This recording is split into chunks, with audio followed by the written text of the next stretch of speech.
Hello, good afternoon, and welcome back in, everybody, here for Game 2 of this Class 3A State Sectional. The Anderson County Mavericks from Clinton, Tennessee, making its second consecutive trip here at Greeneville and Tusculum University, where the homestanding Greeneville Greene Devils, the #1 team in the state, the defending state champions, will look to punch its fourth consecutive trip to the state tournament. After last night's festivities, a 9-1 victory for the Greeneville Greene Devils, win number 300 for Coach Andy Collins, and win number 37 for a team that sets a new program best for wins in a season. Safe to say, yes, they're pretty content in that, but also a whole lot more season left to play. A Greeneville team who has been perfect sweeping through this postseason thus far, needing just one more win to get back to the borough, its other home away from home, as they look to do what's never been done, and that is make the state tournament as a senior class that has been what could be every year that they have been here in the Greeneville baseball program. An Anderson County team, though, that saved most of their pitching last night. They dodged a bullet, and that bullet was a 12-gauge shotgun shell in the name of Will Harmon last night. That's the only pitcher that Greeneville would expend. Now, for Anderson County, a much different story. They've got every bullet in the chamber as they saved all their top arms, and Greeneville will see one of them to get things started here in the first of a potential two on a Thursday afternoon from Tusculum University. Stay with us. We get you ready for first pitch. It's Greeneville Anderson County here in the second day of the Class 3A State Sectional, and it all starts next from 99.5 FM WGRV.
Welcome back into ECU Field in Pioneer Park as we get you set for Game 2 of a potential 3. The Class 3A State Sectional enters the official second day of play. Greeneville and Anderson County. The Greene Devils winners last night in Game 1, 9-1. They will go for a second victory here today and thus propelling themselves to Murfreesboro, the state tournament, for a fourth consecutive year. Hello and welcome in alongside Jeff Moore back in the Bart Long and Auction studio. I'm Matthew Palazzo saying glad you could join us for what should be a picturesque, perfect Thursday afternoon for some high school baseball. Class 3A underway yesterday. It did not disappoint as we hop into our tournament pregame show. Let's provide some wraparound coverage, so to speak. We'll get into this matchup, I assure you, with time and in the next couple of moments. But before that, I wanted to hop into the events that unfolded yesterday. Not only 3A, but 1, 2, and 4A all getting underway last night in the state of Tennessee. From east to west, we'll go and we'll start in the lowest classification of single A.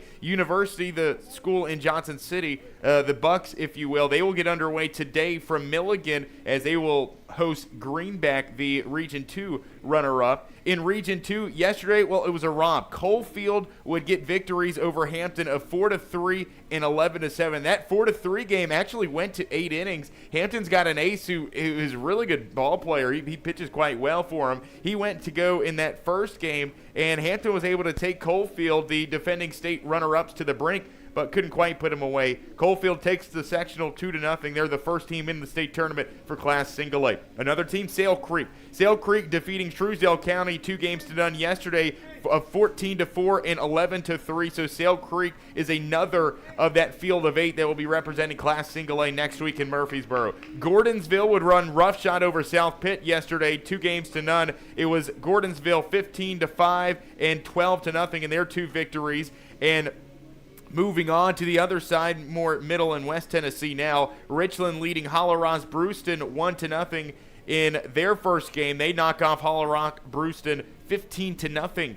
Further along, McKenzie defeating the defending state champions Eagleville yesterday 4-1. McKenzie is now a game away from punching their ticket to the state tournament for a second consecutive season. And possibly the most out of hand, the most lopsided victories of the day, well, that goes to Greenfield. Greenfield would defeat Oak Haven 27-0 and 29-0. They would outscore them, let's get my math right here, 56-0 in its 2 sectional victories. Greenfield, the Yellow Jackets, are headed to the state tournament next week. Memphis Middle College and Dresden have yet to play. They will take up action today as that sectional begins. But half of the field of 8 is already filled out for Single A. It's Greenfield, Sale Creek, Gordonsville, and Coalfield. Still yet to be determined, though, as University High and Greenback get underway, and they still have yet to determine victors of that Richland, Hollow Rock, Brewston, McKenzie, and Eagleville, and Memphis Middle College and Dresden series. We move along to 2A. 2A was probably the more entertaining of all the classifications yesterday, and it started right here in our backyard. Pigeon Forge would take game 1 over Kingston 1-0, 10-9. That one an absolute nail-biter thriller. Games 2 and 3 will start today at 4:30 along with this Greeneville and Anderson County game. Sweetwater and Eagleton had the day off yesterday. They will take up place today in games 1 and 2. Smith County Westmoreland in Class 2A, that will also begin today at 4 o'clock. And game 3 is coming up, if necessary, actually tomorrow. So today and then games 2 and 3 tomorrow if necessary.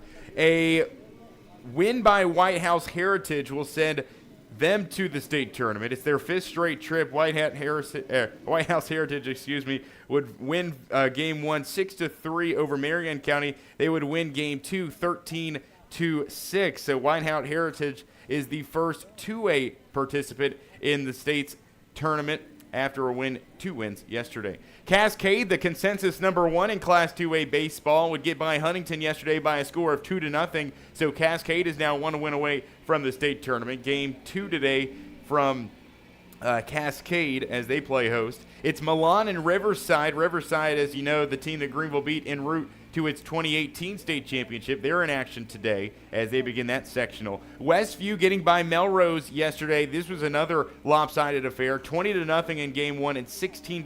Westview has now made the state tournament in football, in which they won, basketball, in which they finished the Final Four, and baseball. We'll see how they fare here in the spring season. Freedom Prep and Scotts Hill is your final 2A matchup in the sectional round. We move along to 3A, Greeneville's classification, starting right here in the events of ECU Field and Pioneer Park a night ago. Greeneville 9, Anderson County 1. Greeneville would use a complete game gem from Will Harmon, his 3rd complete game in as many starts this postseason. Greeneville would fall behind early 1-0 in the top of the first inning, but then would score 9 unanswered to end the game as they would belt the ball all over the yard in addition to its 11 hits all across ECU Field yesterday. They would ride on to that Game 1 victory. A win today will send Greeneville to the state tournament for a 4th consecutive year. Moving along, Gibbs and Tennessee High, they did not play yesterday. They will start that sectional series today on a Thursday. Further along, Heritage and Mr. Baseball finalist Gavin French, the UT baseball commit and the state's home run leader with 16.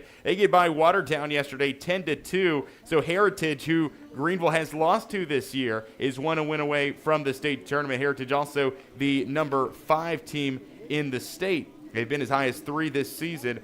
And moving on, Macon County Alcoa still have yet to play its first game of that best 2 of 3 sectional. That one will get underway today as well. In the middle part of the state, Liberty Creek would walk it off over Battle Creek 1-0. Liberty Creek is the number 4 team in the state. Battle Creek is number 9 in the Volunteer State, but a walk-off on a wild pitch in Liberty Creek finds himself 1 win away from the Borough. Lawrence County would get by Martin Luther King 1-0 yesterday, a 13-3 victory. Lawrence County is the number 3 team in the state of Tennessee. And then Crockett County, the team that has been nipping at Greeneville's heels all season long, they get done with Lakeland Prep nice and easy. And I pointed that one out. I'll take the blame. I circle that as one of the 3 matchups that I was eager for, that I was watching for in the state sectional round in Class 3A. Well, Crockett County would not really play with they played with their food, but they didn't really waste many minutes more with Lakeland Prep. Wins of 9-0, wins of 17-0 yesterday. Crockett County would sweep by Lakeland Prep.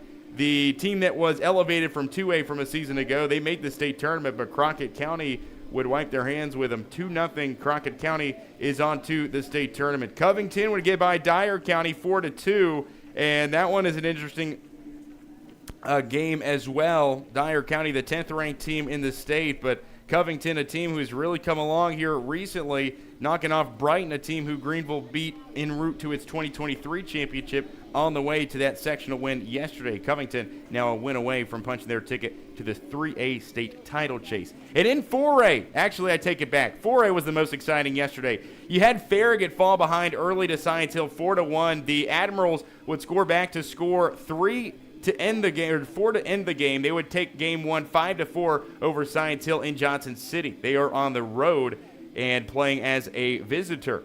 In the other region, it was Oak Ridge over Dobbins Bennett 15-1. The Vol commit Mikey Teasley was really good on the mound, and Oak Ridge is 1 win away from Murfreesboro. Shelbyville, Hendersonville, still on the docket for 4A, as well as Beach Cookville.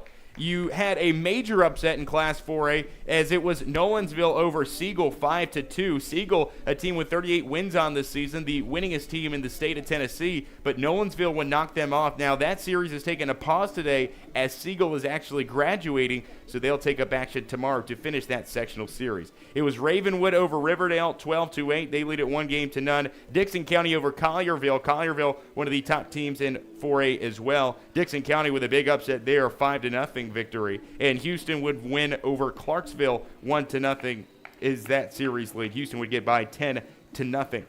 That's it for our wraparound coverage of classes 1 through 4A. Sectional play continuing today. We'll take a break. When we come back, we'll preview the matchup before us today. Greeneville, Anderson County, best 2 of 3. It's game 2 here from Tusculum University. We get you set for first pitch when we come back. This is Greeneville Baseball in the Class 3A State Sectional from WGRV.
Back inside ECU Field and Pioneer Park as Anderson County and Greeneville set to do battle. Game 2 of a potential 2 here, or game 1 of the day, but game 2 in the series of a potential 3 here in this Class 3A state sectional. Greeneville and Anderson County. Let's hop into the matchup on hand for the day. Yesterday, a 9-1 Greeneville victory. Today, the Anderson County Mavericks, led by fifth-year head coach Josh Boynton, 26 wins, 21 losses on the season, will look to rebound a team that has not played its best baseball down the stretch. You don't typically see that for teams that are still standing this part of the season, but they've lost 8 of their last 13. They're 2-3 in their last 5, including a loss last night against Greeneville. But as we talked about ad nauseum yesterday, they've got some of their best arms available today, as we will likely see them all, as we will almost certainly see one to start the game. Greeneville, on the other hand, a 37-win, 8-loss team. Again, yesterday, win number 300 for Coach Collins in his tenure here at Greeneville High School. Also, Greeneville now with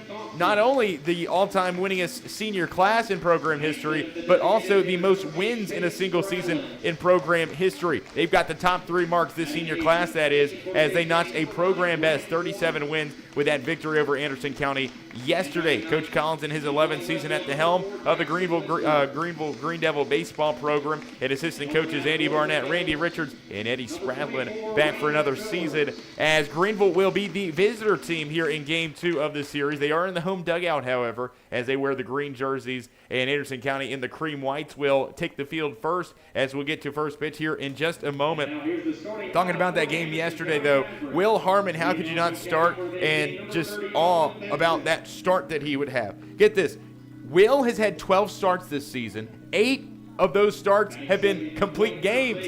He's got twice the amount of complete games than he does non-complete games.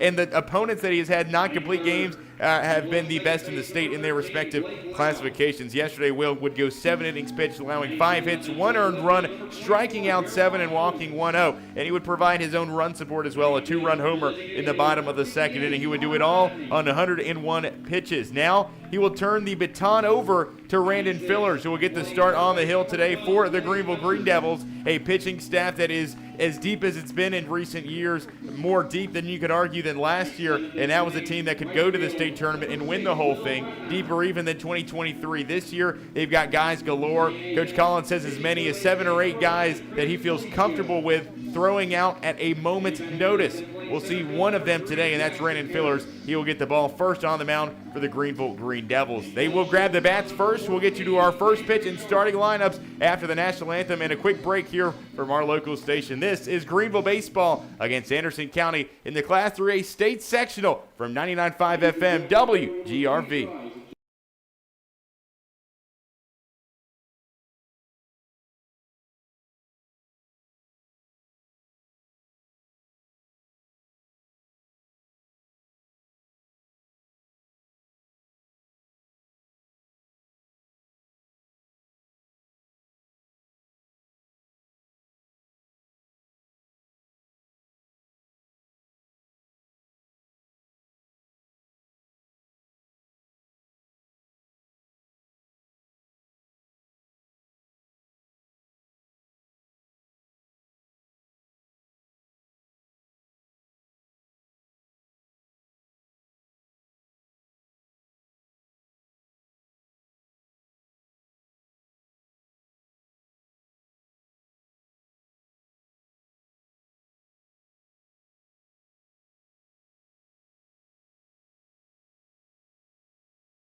Well, we turn the page here in game number 2. Greeneville one win away from the state tournament, looking to make its 4th consecutive trip to Murfreesboro, Tennessee. They can do it with 1 win in a potential 2 games that we'll see here today. Standing in their way, an Anderson County Mavericks team who made the state tournament a season ago, knocking off Unicoi County after falling in game 1. They would take games 2 and 3 en route to the Anderson County Mavericks' first trip to the state tournament in 17 years. Will it be a repeat of history in the first back-to-back trip for Anderson County at the state's biggest scene? Or will Greeneville continue to prove its dynasty and mark its return ticket back to Murfreesboro? Find out with us here today. Leading things off for the Greeneville Greene Devil offense, it'll be Maddox Bishop, the center fielder. Batting second, the shortstop, Kane Ricker. Batting third, the right fielder, Tegan Begley. Batting cleanup, the first baseman will be Will Harmon. Batting fifth, the second baseman, Grayson Crosby. Playing third, batting sixth, Sam Thompson. Batting seventh, the designated hitter, the freshman, Case Spradlett.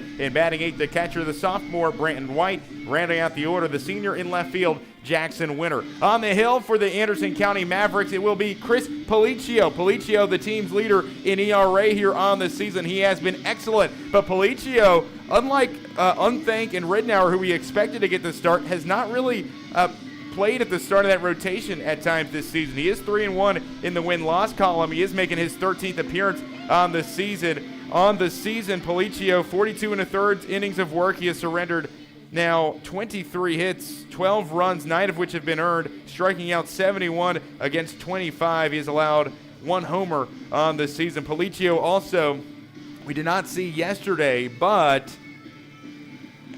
over 100 career strikeouts for the Anderson County right-handed pitcher who will get the start today. Policio is a senior, the second-team All-District selection. He is headed to University of Pikeville, an NAIA school in Kentucky, when he is done with his prep career. So plenty of talent in the right arm of Policio, who will try it out with the navy blue right arm sleeve. Anderson County in the home cream whites. They will be in the visitors' dugout, but they will be on the field first, befitting of a home team. Greeneville in the home dugout wearing the road greens.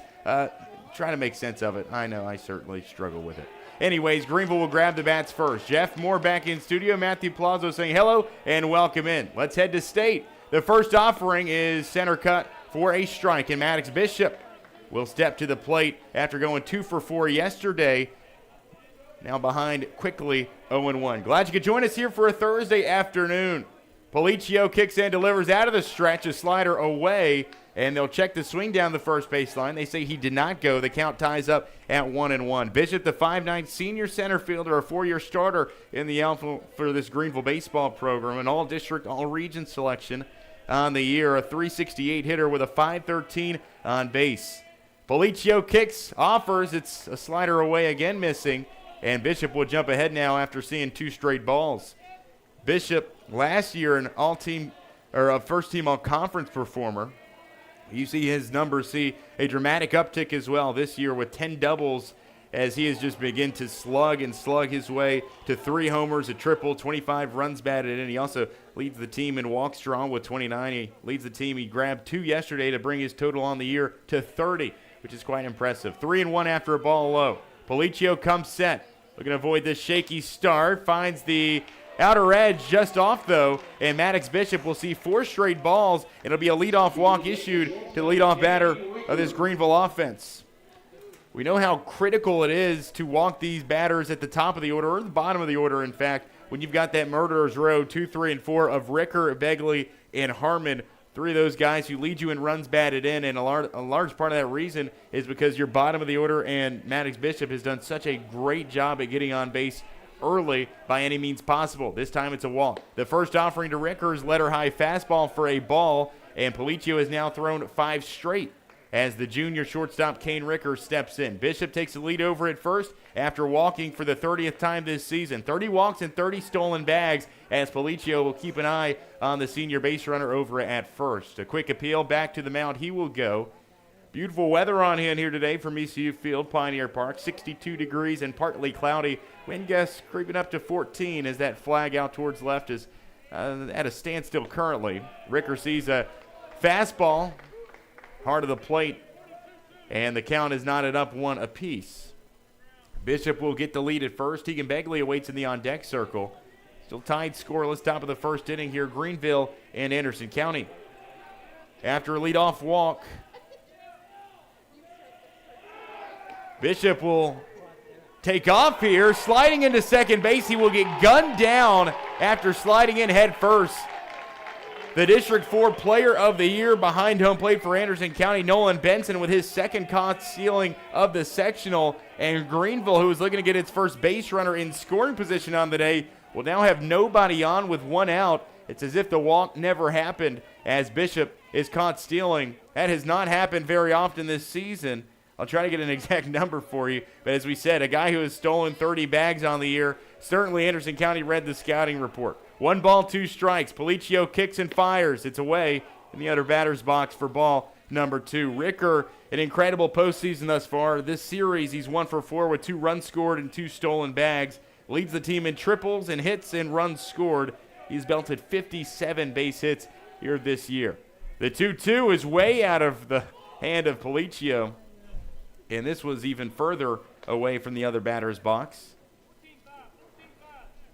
We'll try to get a number for you on that Maddox Bishop number because it has not happened very often. That just the 4th time he has been caught stealing this season. He was 30 for 33 until that caught stealing. The 3-2 lifted high and deep to right field. Moving back is Ridnour. He will flip the hips and make the grab. It's a very loud out off the bat of Kane Ricker, but it's a fly out to right nonetheless, and there's 2 outs with nobody aboard for Tegan Begley.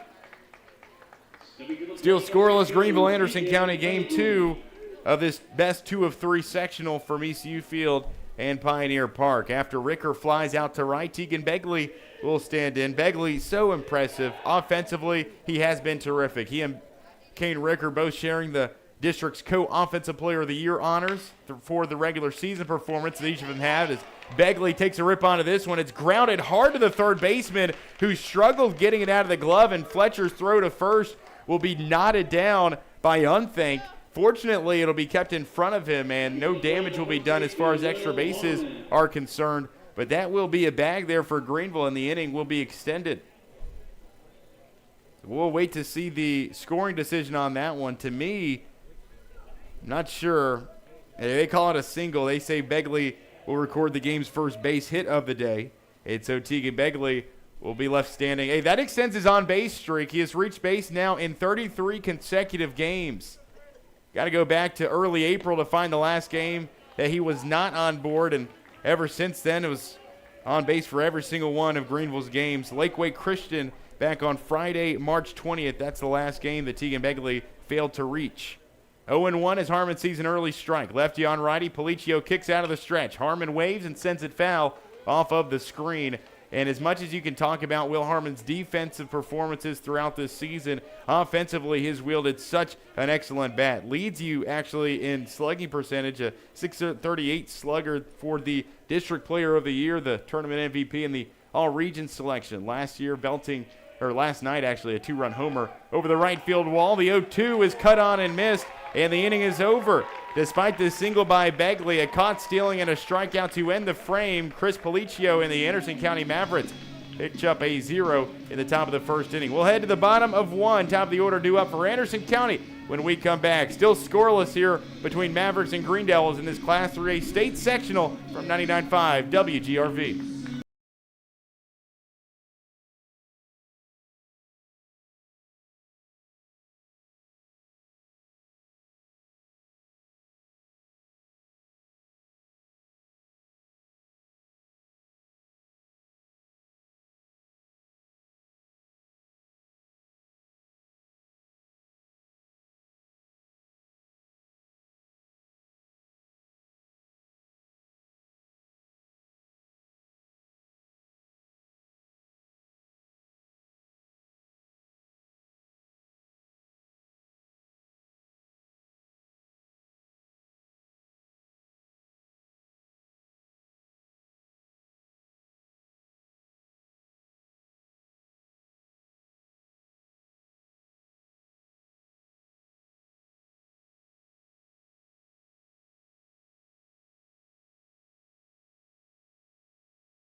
Oh, a Tegan Begley single and a leadoff walk, but that's all she wrote for the Greeneville Greene Devils. A caught stealing and a strikeout to end the frame, and we head to the bottom of the first inning, still tied scoreless, as the Anderson County Mavericks will bring the offense to the plate for the first time today. Getting the start on the bump for the Greeneville pitching staff today, it's the Walter State commit Randon Fillers, the 6-foot senior right-handed pitcher, last year's newcomer of the year in District 2 3A. This year, an all-region tournament selection, making his 13th appearance, his 11th start of the season. He is 4-3 in the win-loss column, 44 1/3 innings logged this year, a 4.26 ERA against 56 strikeouts versus only 26 walks. Randon struggled a little bit early on there to the tail end of March. He had that appearance. It was a start, actually, against one of the Ohio teams. It was Belfry out of Kentucky, excuse me. But right on that final day of March where he went the complete game distance, and ever since then, he has been exactly what you have needed. He's brought his ERA down from as high as in the 7s to now where it is in the low 4s, which is pretty phenomenal here in the Class 3A. The leadoff batter, well, he's been pretty phenomenal for Anderson County this season, as that will be Nolan Benson, the starting catcher, a .391 hitter on the season, 10 doubles to go along with 26 runs driven in, leads the team in hits, leads the team in batting average. He's got a homer on his name as well this season. This one is scorched to the right side. Harmon on his high horse. He'll get it and field it cleanly. Touch the bag for a quick and easy out number 1. Actually, nothing easy about that play. Harmon had to book it towards the chalk down the right field line, able to grab it, or the first base line, excuse me, and tag the bag. It's a ground out to first base for Nolan Benson. And if you're Greeneville, that's a welcome sight. Yesterday, Nolan Benson would double on the first pitch of the ball game, and he would come around to score Anderson County's first and only run of the day. Next up, with one out, nobody on, we'll see Daniel Unthink. Unthink, the senior all-district performer, 0 for 2 with a strikeout yesterday on the season, a .276 batter. Actually, aside from Benson, who we just saw ground out, Anderson County does not have anybody else hitting above 300 on the season. A team batting average that sits at just .261. They have not hit the ball well. They've relied on excellent pitching, though. Here's the 2-0 on Unthink, and it's outside for a third straight ball to start the count on Daniel Unthink. Unthink, the first baseman for the Mavericks. The left-handed bat will step in from that left side. Facing the righty, Fillers. Kicks, delivers. Center cut fastball for strike 1. You're going to see Randon with that 2 pitches that he can throw at any count. It's the fastball, it's the slider. He's been really good with the slider here in recent weeks, but the fastball that can reach up and touch 90 if he wants to. He can reach back and grab it. 3-2 after a vicious cut there by Unthink, and the count is rounded full at 3-2. We'll get to the defensive lineup for Greeneville after this pitch. Before we get there, Unthink will step out of the box, adjust the gloves, and look for a sign down the third base side. He'll step back in. Fillers quickly kicks and offers. The payoff is lifted back behind the awning. Defensively for the Greene Devils from left to right in the outfield, Jackson Winter, Maddox Bishop, and Tegan Begley, unchanged from the last few weeks of the season. As Filler toes the rubber. Payoff pitch number 2, cut on and lifted up. Same result behind the awning. Foul ball continues the at-bat. In the middle infield, Kane Rickers at short. Grayson Crosby stays at second for a second straight day. Sam Thompson and Grayson doing a switcheroo. Sam back to third where he was playing before. He had a slight nick on his finger. Another foul ball here by Unthink, and the same exact location. The kids will give chase. The foul ball is over top the awning. Will Harmon is playing at first here today in place of Colton Smith as far as defensive changes from yesterday. Brandon Fillers is your starting pitcher, and Branton White, the sophomore, behind home plate here for game number 2. Here's the payoff number 4, and Unthink. Well, you could finish my sentence. He just fouled it off again and is over top the awning back behind us. Ceremoniously, we'll see Jake Lasko run out of the Greeneville dugout with a couple of extra balls. The home team does have to provide them, so I'm unsure if it was Anderson County's job to bring them to the ballpark today, since they are the home team on the scoreboard. We're tied scoreless, bottom of the first. The 3-2 is skied high into deep center. Maddox Bishop drifts over, circles around, and makes the catch for out number 2. It's a loud out. It's a high out but it's an out nonetheless, and Anderson County has 2 down with nobody on here, bottom of the first in a tie ball game. So Raymond Filler is able to battle back. You'd have to imagine all the wind would come out of your sails if you went that deep in a at-bat and were not able to record the out and at-bat that eventually goes 10 pitches, but Unthank ultimately flies out to center as the end result. 2 outs, nobody aboard. First pitch swinging for Jeremiah Owens, or excuse me, not Owens, Blake Lowe, the second baseman. Saw Lowe yesterday get one of just 5 Anderson County hits. Also reached on a walk. The all-district performer. One of the 2 postgraduate players on this Anderson County team. Committed to go play baseball at Roane State Community College. So a couple of CC guys going at it. A couple of JUCO CC guys, that is. Walter State against Roane State. Future opponents, actually. Ball 1 that would follow, and then Rainin gets back in the zone with a strike 2 looking. Lowe steps back in. Filler sets, delivers the 1-2. Low zone, and Blue remained unmoving despite the entire defensive lineup for Greeneville taking a couple steps towards the home dugout. We'll see the count stay alive. 2 balls, 2 strikes. Fillers offers, and this one is belted up the middle for a base hit with 2 outs. Blake Lowe saw it well, and he'll take that 2-2 fastball to center field as Anderson County looks to stage a 2-out rally. First base hit of the day for Anderson County. Both teams have gotten their first hit with 2 outs in the first 2 half innings here today. Now Jeremiah Owens will step to the plate, the Maverick left fielder, academic all-district selection, and a second team on the District 4 3A team in the regular season. A first pitch slider called strike, and Owens will step back in behind 0-1. Yesterday, Owens going 0 for 3 with a strikeout. Get a tidbit after this pitch. Here's the 0-1. Low, called ball, and the count is now even at 1-1. Yesterday, Anderson County with a lot of trouble at the bottom of the order. Bats 6 through 9 in the lineup went to combined 1 for 11 with 3 strikeouts. They did not walk. They only reached base twice, and one of those was a pinch hitter. One of those pinch hitters, by the way, in the lineup today in Connor Dabney. He's in the on-deck circle. The 1-1 swung on foul, picked up in foul territory by Sam Thompson, and the at-bat will continue here for Jeremiah Owens. Anderson County, the Mavericks in the cream whites here today. The navy blue batting helmet with the interlocking AC emblem on the front of the lids. Navy blue numbers and lettering with the navy blue Nike check for the team from Clinton. Here's the 1-2. Looked at by Owens. It gets out of the grasp of Branton White behind home plate, and that will allow Lowe to scoot from first to second. Anderson County places their first base runner in scoring position here today.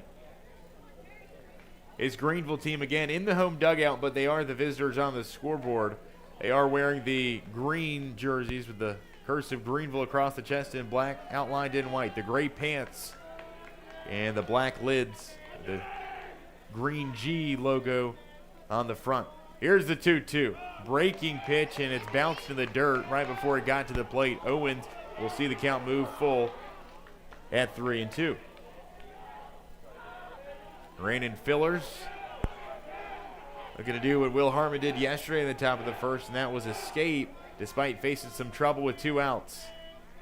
Here's the 3-2. A breaking pitch lined opposite field, but it's hooking foul and way out of play as it will eventually jump to the right side of the grandstands here from Pioneer Park. Wind starting to pick up ever so slightly out towards left field. Again, blowing much as it was yesterday, straight out to that left field wall. Fillers out of the stretch, receives the sign, settles. Kicks in, delivers the payoff. This is belted on the ground. Ricker scoops it up, throws to first in time, and the inning is over. A ground out to shortstop. Despite the single, Anderson County will leave the runner in scoring position. We stay tied scoreless at 0-0 as we move to the top of the second. For Greeneville, 5, 6, and 7 due up. It's Crosby, Thompson, and Spradlin when we return. This is Greeneville and Anderson County in the Class 3A State Sectional from 99.5 WGRV.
Well, nearly identical innings for both of these teams in the first. We stay tied at 0 as we move to the second. Both teams no runs, 1 run. They would each leave a runner stranded in that first inning here in Game 2 of a best 2 of 3 sectional, Greeneville and Anderson County. Grayson Crosby will lead things off for the Greeneville offense here today as he will step in from the right side. And I did do my homework.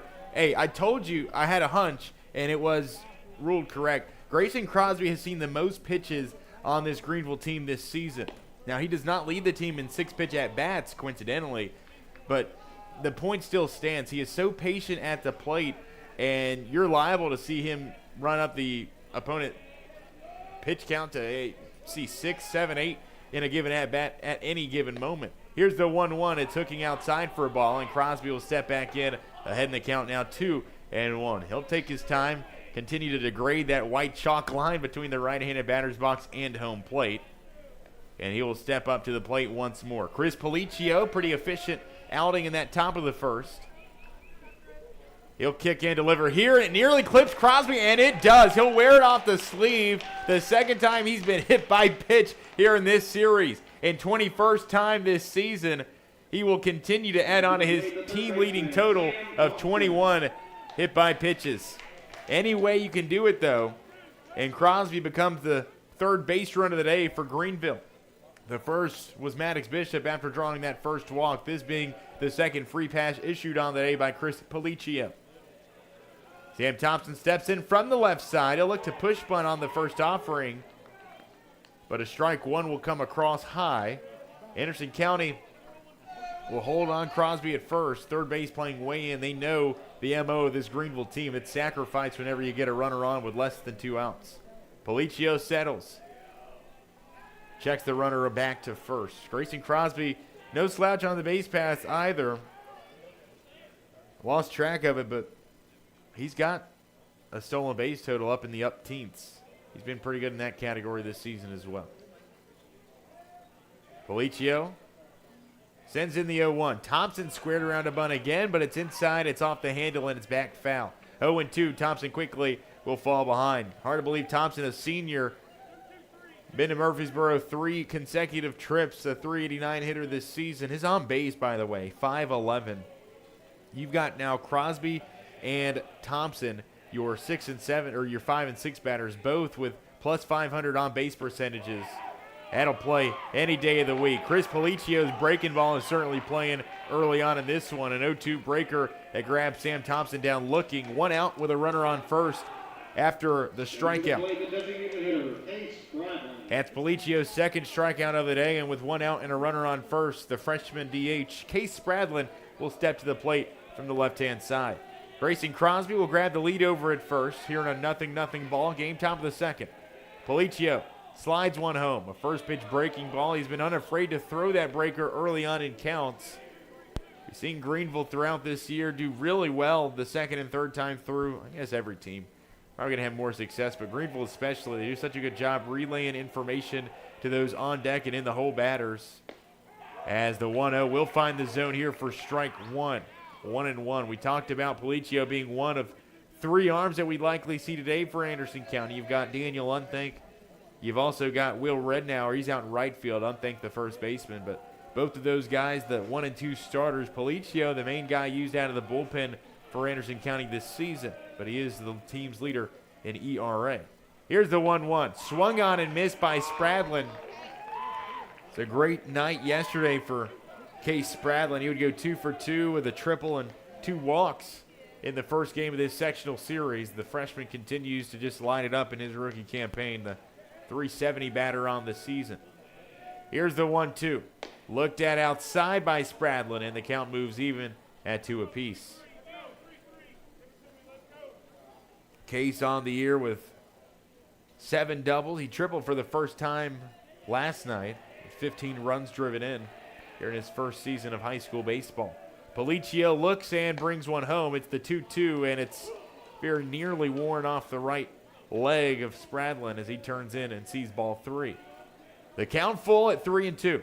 Crosby takes the slow walking lead over off of first. Policcio out of the stretch, the payoff pitch in the opposite batter's box in case Spradlin will trot down the first base line. Greeneville has its first runner in scoring position on the day as Crosby trots over to second. Second free pass of the inning, the third of the ball game issued by Chris Policio. And here is where your bottom of the order can come through in a big way. Brant White out of the 8-hole, your catcher. With 2 runners on now, Policio will attack Brant White. He'll square around a bunt, pop it up. It's in foul territory, and it will bounce off the netting. Very nearly caught by the Anderson County catcher. It was Nolan Benson. Quite the display of effort there, racing to grab it. Hard to believe Benson just a junior. We've seen him made a couple great defensive plays already, a couple caught stealing here. He's got a couple of base hits here in this Greeneville sectional.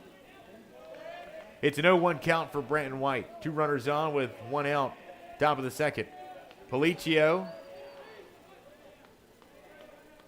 looks twice back at second, delivers home. It's high, and White will see ball 1 across the eyelids. Greeneville soccer, Chuckadook soccer both playing in region title matches tonight. Greeneville soccer actually a quarter-mile from our location here at Pioneer Park, just up the field at the Tusculum University soccer practice field. Brandon White cuts on the 1-1. He'll fall behind in the count now 1-2. You've also got Chuckadook making the trek to Gatlinburg today to face off against the Gatlinburg-Pittman Highlanders, looking for revenge from last week's district championship loss. Missing away here, it was Policio. Brandon White will stand back into an even count. 2-2 with 1 out here in the top of the second inning. Greeneville threatening for the first time today, looking to break a scoreless tie here as we get going in game 2. Policio glancing back to second, kicks and sends one home. It's sweet chin music as Brandon White has to duck out of the way of ball 3. A Greeneville team who has been so good at earning the free passes this season. As a team, they have walked 212 times across its 45 games. They have been hit by a pitch 75 times, which is a really staggering total. You couple that with their strikeout number being just 217 on the year. That is really, really good when you are walking and getting hit by a pitch far more than you're striking out. That'll play any day. They've done it twice already this inning. Policio turns the attention back to Brandon White. The payoff pitch, swung on and missed. Policio with his 3rd K of the day and his 2nd of the inning. Looking to strand 2 Greeneville base runners here at the top of the second. So Jackson Winter will look to prolong this inning. The senior left fielder up for the first time today. Yesterday, Jackson would go 1 for 2. He'd drive in a run as well at the plate. Got a chance to do that here out of the 9-hole. The 0-0. A slider that misses away. Winner on the season, 346 batter. Listen, a 451 on base percentage from your 9-hole batter. That is just good. The all-district selection. He's also driven in 26 runs on the season. Again, I bid you from the 9-hole. Policio returns the 1-0. It's high, and Winter jumps ahead 2-0. Policio has now walked 2. He's hit 1 batter here today. His first trip through this Greeneville order. And Nolan Benson will go out and have a word with the second half of his battery. Anderson County, you'd have to imagine, not going to waste a lot of time and pity-pattering around. If Policio gets in trouble, I'd expect them to make a move pretty quick. I was thinking about it earlier today. You've got Unthink in the wings. You've got Ridnour in the wings. Ridnour is that district pitcher of the year out in right field currently. So you've got those 2 guys up and ready to go. You wonder how long the leash would be for Policio. You would wonder not very long. The count at 2-0. Policio and Benson will put an end to their brief discussion. Policio back to the rubber now. Out of the stretch. Runners on first and second for Greeneville with 2 outs. The delivery watched by Winter. Low for a strike. And Winter will see the first in his at-bat. Greeneville exceptional here at Tusculum University. We'll get to a stat for you after this pitch. As the 2-1 sent in by Policio is cut on and missed. Greeneville's won its last 13 games played here at ECU Field in Pioneer Park. They have been so good in the postseason. something we'll talk about throughout our discourse today. 2 balls, 2 strikes. Policio settles, kicks, and delivers, and it's fouled away by Winter off the top of the awning. Greeneville 9-2 in sectional games underneath the tutelage of Coach Andy Collins. In his 11th season, Greeneville has only missed a sectional twice. Of course, COVID in 2020, so now 8 sectionals under Coach Collins in his 11th year. Here's the 2-2, upper left corner just missing away. And Chris Policio will get the ball back. Jackson Winter at the plate. A full count here for Winter, and they have run Policio's pitch count all the way up. Greeneville has to 40 now after that ball missed outside. The count should be 3-2. The coaching staff for Anderson County, Coach Josh Boynton, going to confirm from the dugout. It is 3-2. The payoff pitch upcoming. Policio will fake like he's going back to second, and we'll redo the payoff pitch here in just a moment. Grayson Crosby's at second. Case Spradlin is your base runner at first. Policio kicks, sends one home. Winter sees one high, ball 4. And Greeneville has loaded the bases here in the top of the second inning, thanks to the savvy of Jackson Winter.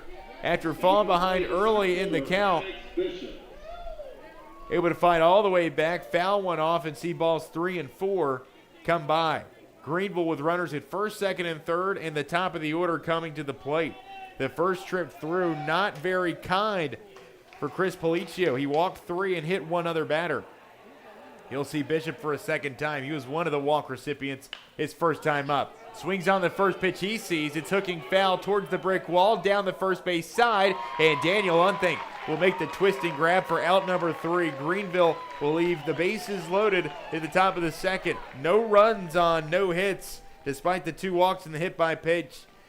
Chris Policio will strand all 3 bases loaded as we move to the bottom of the second. Anderson County sending 5, 6, and 7 to the plate when we return. Still tied at 0 here in this Class 3A state sectional, Greeneville and Anderson County, as you listen to 99.5 WGRV.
The first pitch here in the bottom of the second is downstairs for a strike on the Anderson County leadoff batter. It's Connor Dabney, the designated hitter. Brandon Filler's out to begin his second inning of effort as the righty will spin one in for strike 2. Also a reminder to our listeners, the 5 o'clock news will be aired after today's game. Greeneville and Anderson County in game 2 of a potential 3 here in the state sectional series.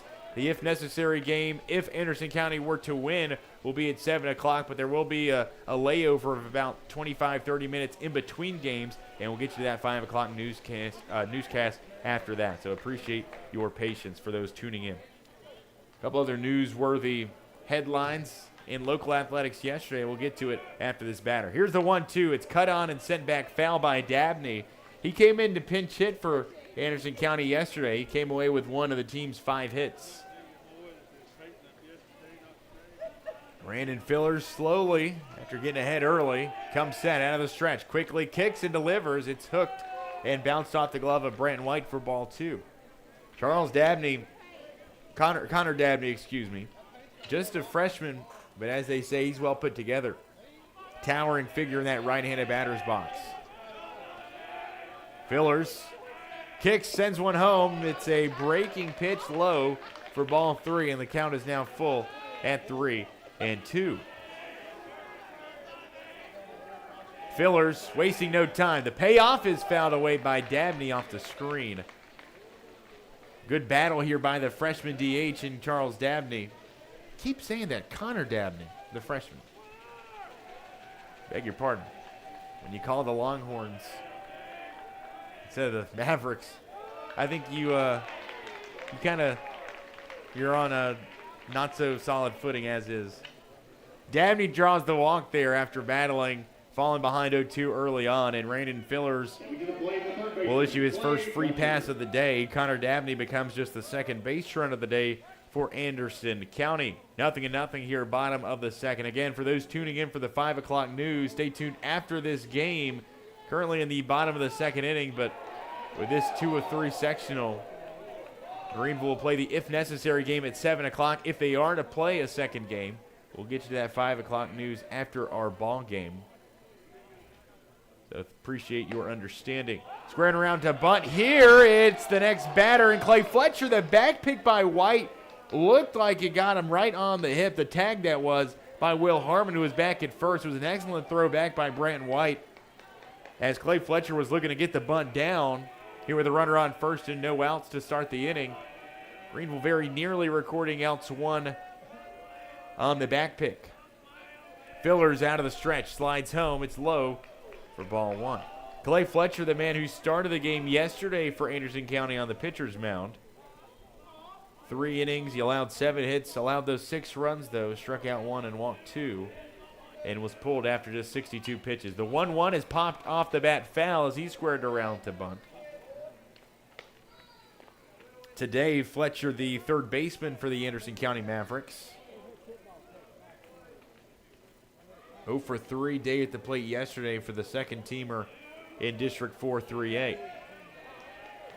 1 ball, 2 strikes. Fletcher steps back in with a cotton candy pink colored bat. The 1-2 fouled back into the mitt, and it's a strikeout for Brandon Fillers, his first of the day. A walk and a punch out, and with 1 out, a runner on first, Will Rednauer will step in, the right fielder, for the first time today. Brandon Fillers elevates the fastball there, inducing a chase from Fletcher to get his first K of his outing. In the lead over at first is Dabney, as Rednauer,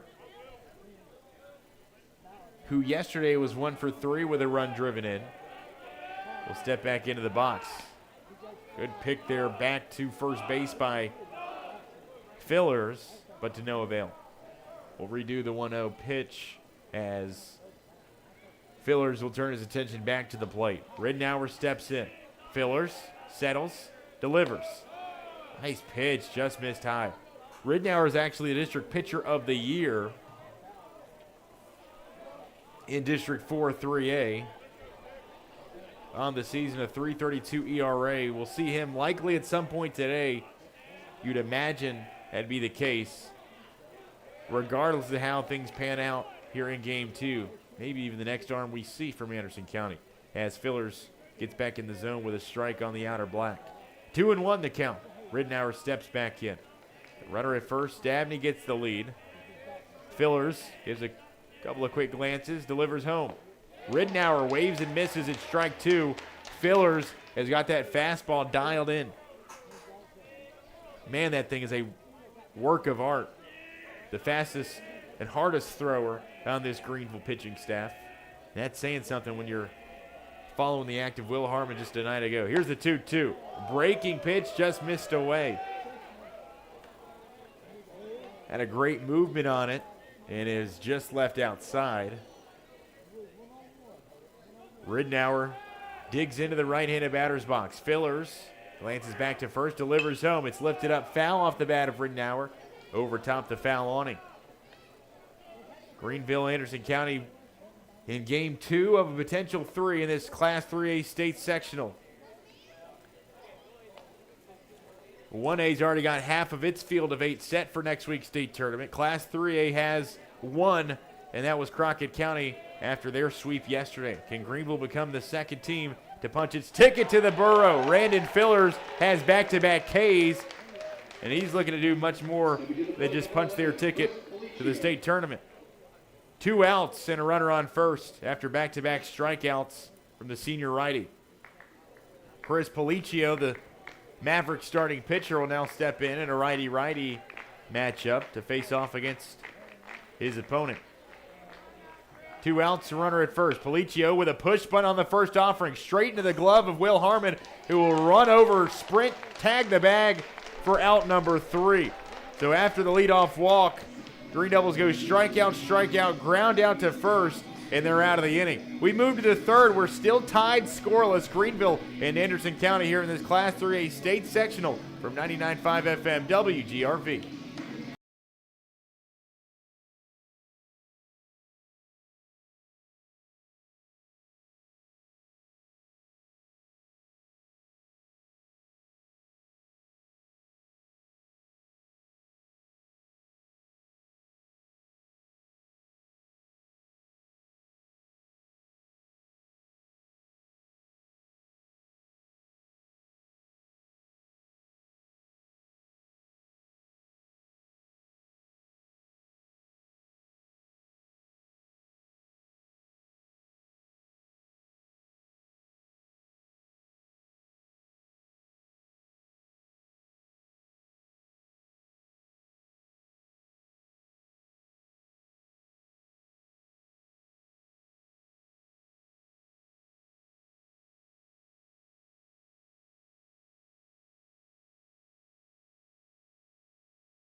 Anderson County would get the leadoff walk, but back-to-back strikeouts and a ground out to first base would mean an end to the second inning. We're still tied at 0-0. Greeneville, Anderson County here in game 2 of a Class 3A state sectional. Greeneville 1 win away from punching its return ticket to the state tournament. Looking to make its 4th consecutive trip and trip number 6 overall to Murfreesboro, Tennessee for the state tournament. Caden Ricker swings on the first pitch he sees. It's driven on the ground. The shortstop deep in the 6th hole will make the throw. That's an impressive play there by Sharp, the defensive specialist for Anderson County. Out number 1 is recorded. That was quite the play.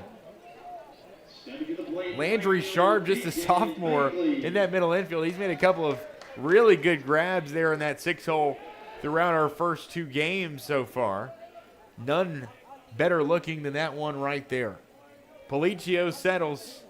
Here's the 0-0 as he starts on Tegan Begley. Again, a reminder, if you're tuning in for the 5 o'clock newscast, stay tuned after this game, Greeneville Anderson County, after it's wrapped up, in between games, if Greeneville is to lose, as game 3 will be at 7 o'clock. But we'll get you that 5 o'clock news after that. The 1-0, nearly worn by Tegan Begley as he saw just an inch lower than that left elbow. He'll step out, twirl the bat, and step back into the box in a 2-0 count lead. Tegan Begley has reached base in each of his last 33 games. The 2-0 downstairs is picked up. I was actually looking at each of the Greeneville Greene Devils at the top of the order because it feels like Kane, Maddox, Tegan each have really had impressive on-base streaks. Kane's was at like 10 or 12. Bishop's was also around that margin as well. But Tegan by far the longest on the team. He's reached base in every game since back on March 20th, where Greeneville fell to Lakeway Christian. Lakeway, by the way, just punched their ticket to state in the private school division. The 3-1 pitch is outside, and Tegan Begley will reach base for a second time today. And with 1 out on runner on first, Will Harmon will look to do the damage that he did yesterday.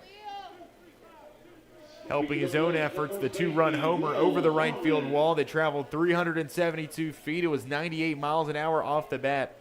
Scorching. And that ball was absolutely pimped. I mean, there was no doubt at all. He'll get underneath this one and lift it back foul territory. Benson, the catcher, moving back, navigating, and he'll sprawl out. Banged up against that brick backstop there. He's going to reach out and check on the elbow. Looked like that one hurt, but it pops out of the mitt.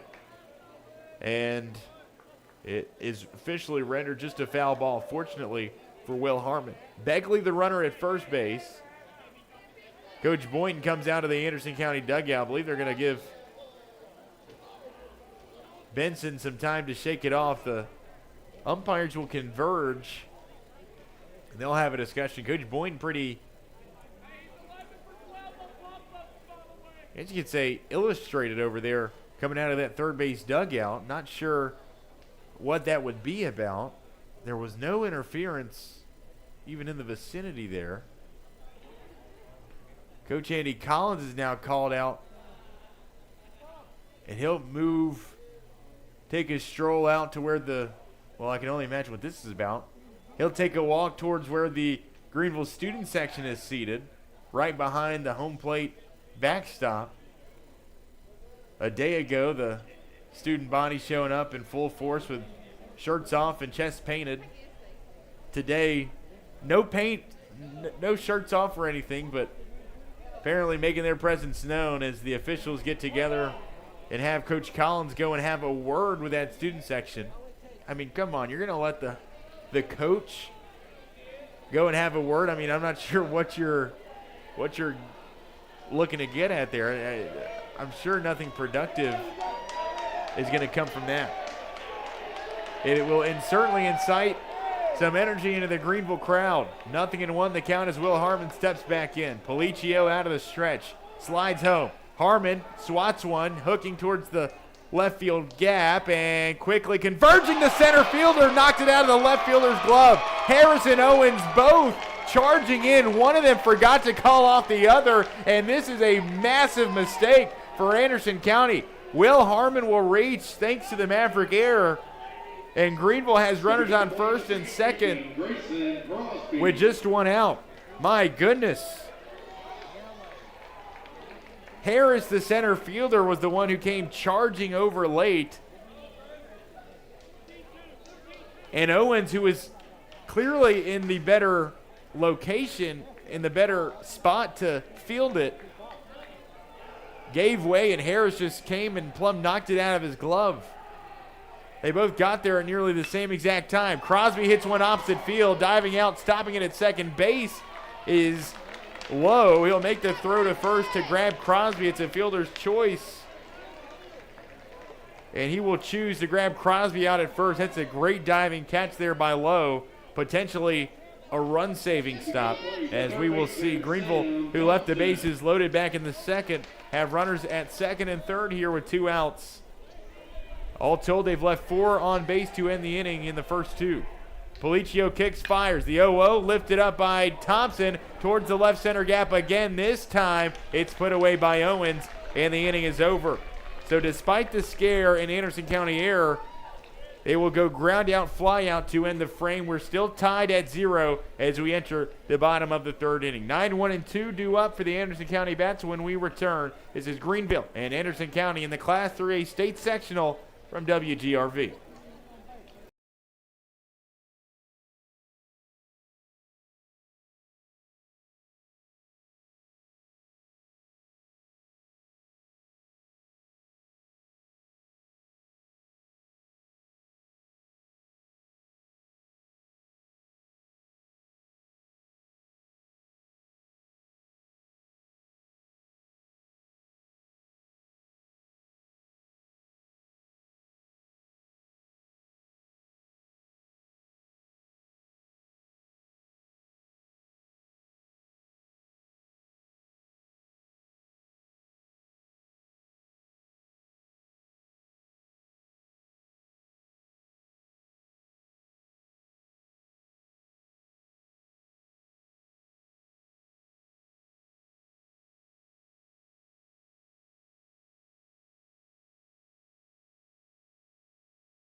Hello, welcome back from ECU Field and Pioneer Park. Greeneville Anderson County tied at 0 as we get set to start the bottom of the third inning. Again, Greeneville getting 2 in scoring position. They've left now 6 on the base pass to end frames, and they've played just 2.5 thus far. We stay tied scoreless here as we begin here in the bottom of 3. The 9-hole batter, Jackson Harris, the center fielder who committed the game's first error of the day in the last half inning, will step to lead things off for Anderson County. Makes up for the mistake, belts one over Kane Ricker's headed shortstop out into left field for a leadoff base hit for Anderson County. Just the second base hit here in the first trip through for Rain and Fillers against this Maverick order, and that will turn itself over to Nolan Benson, who grounded out his first time up. Benson, the team's leader in batting average and every other offensive metric, a .391 hitter, the only Maverick with a batting average north of 300 on the season. He has driven 26 runs in this year. He's also the only Maverick with a OPS of over 1,000. He's got an OPS of 1010. Has reached base at a 52% clip this season. Over at first stands Harris with 11 stolen bags on the season. Benson waves at the first offering back against the screen. We've seen him make a couple of excellent defensive plays here in this sectional series thus far. The District Defensive Player of the Year in District 4 3A. In the district with Gibbs, Clinton, Scott County, and Union County in it. It would win the regular season title with Anderson County, but it would fall to Gibbs in the second game in that, if necessary, championship game. And it was funny, they played Gibbs 6 times. They split in the regular season. They would go 1-3 or 1-2 against the Eagles in the district championship, and they would go 0-1 against Gibbs in that regional, in that Region 2 3A championship. So overall, 2-4 against the Gibbs Baseball Club, who is hosting its own sectional starting today against the Tennessee High Vikings, who fell in extra innings in the Region 1 3A championship against this Greeneville Greene Devils squad. 1-2 after Benson takes a cut through one. 1 ball and 2 strikes, a runner at first base with no outs. Bottom 3, Benson underneath this one, scoops it, hooking foul towards the right field line. Tegan Begley makes the sliding grab well in foul territory. Moving like a gazelle, carried a ton of ground, covered a ton of ground, that is, for out number 1, sliding underneath it. What a play by the Greeneville right fielder. In foul grounds where that one was caught. If you're familiar with the layout here at Tusculum University, you've got that brick dust acting as a boundary about, I'll call it 20-25 feet wide around the park. It's your warning track. It just extends down the first and third base side. Tegan Begley slid all the way, and it almost went as far and carried him into that brick dust. It's a lot of ground. The next batter will step in, and with 1 out, it's Daniel Unthank, who flew out to center field his first time up. Overall in this sectional series, as Fillers checks the runner over at first, Unthank in the series 0 for 3 with 1 strikeout at the plate. Rain and Fillers looking to end a 3rd consecutive inning with a goose egg put up. This ball gets out of the hands of Brent White behind home plate, but he will recover quickly. Last year, Anderson County punching its return ticket to the state tournament, breaking a 17-year drought in Clinton. They did it after falling in Game 1 to Unicoi County and storming back, taking Games 2 and 3. Looking to do the same here on a Thursday afternoon from Tusculum. Brandon Fillers, the 1-0, and it is swatted through the right side. Begley comes storming in to glove it and limit the lead runner to the second base bag. That's a great play by Begley there. So now you've got runners at first and second after 2 base hits, 1 by Harris, who's now at second, and 1 by Unthank, after the 2 of them get their first hit of the series. And you got Blake Lau, who's obviously one of your best bats in the lineup. He has been one of your more productive bats this series. He singled his first plate appearance, and he is now 2 for 3 with a walk here in this sectional with Greeneville. The 0-0 looked at in the dirt as Lowe will jump ahead.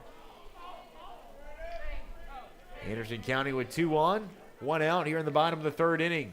In a ball game tied at 0. These two still feeling each other out. Fillers settles, delivers. The 1-0 buckled at the knees as strike 1 comes across. An Anderson County team making that state appearance last year, losing to Munford and Tullahoma, the then defending state champions and the eventual state runner-ups in last year's tournament. Brandon White tried to call time there and tried out to have a word with his pitcher, but the home plate umpire grabs him before he can get halfway to the mound. They say no, Brandon White not allowed a mound visit with the second half of his battering. Not sure why that was not allowed. Here's the 1-1. It's bounced through the left side into left field. Winter charging in. He'll come up throwing. They'll hit the cutoff man. The throw is not in time. Brandon White going to gun it down to third. And what a play. Caden Ricker was covering third. They'll get 1 out, but a run will score. Anderson County draws first blood in the bottom of the 3rd inning thanks to an RBI base knock from Blake Lowe. Gets 1-0 Mavericks. Heads up play by the sophomore Brandon White. The throw was not on time. He applied the tag to Jackson Harris, who came sliding in safely. But White not wasting a lot of time or movement. He would gun it down to Kane Ricker. Ricker a heads up play covering third as well, as Thompson was acting as the cutoff man between third and the mound. Now with 2 outs and a runner on first, the Anderson County 1-0 lead. Jeremiah Owens will step in and cut on the first pitch he sees and foul it away back behind him.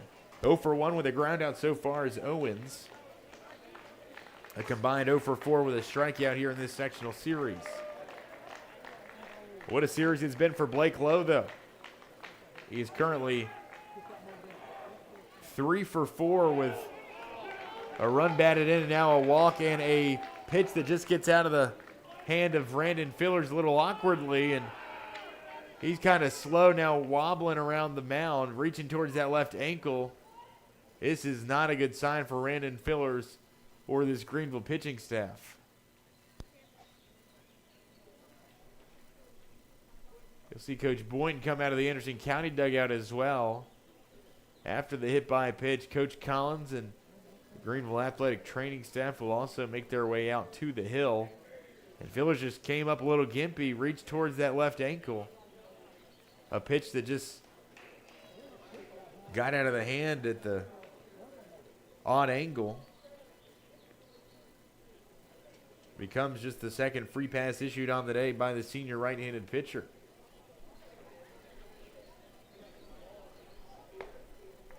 I'll take a couple of warm-up pitches here as Coach Collins will watch closely.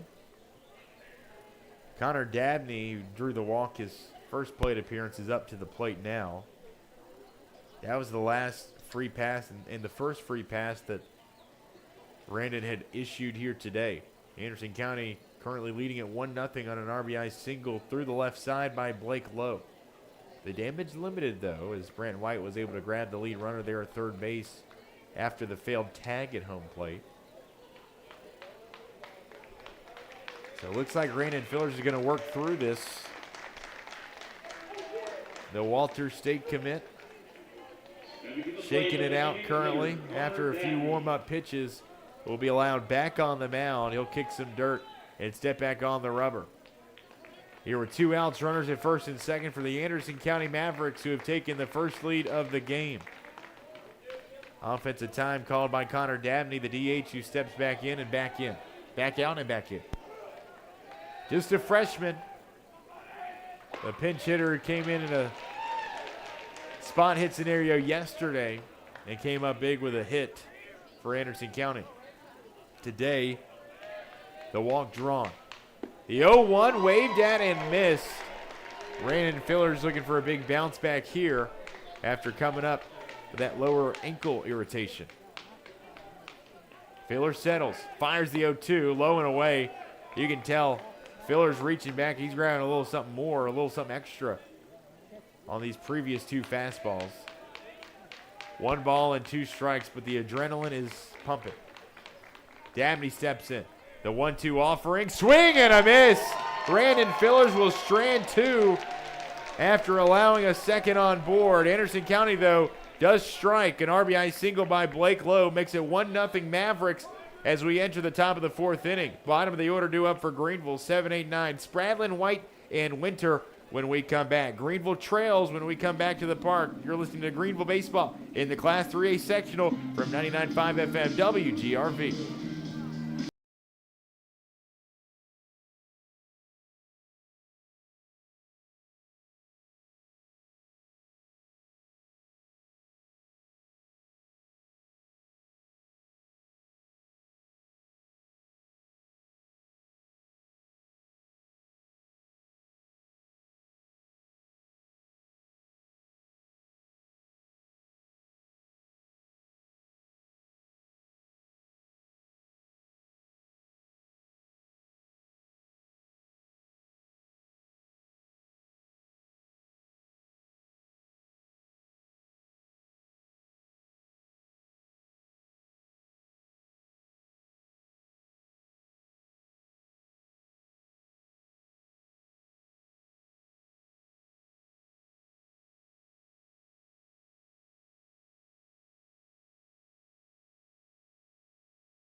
Anderson County would strike first in the bottom of the 3rd inning thanks to 3 hits and an RBI single by Blake Lowe, who's now 2 for 2 on the day. Greeneville will send the bottom of the order, 7, 8, 9, up to the plate as we begin the 4th.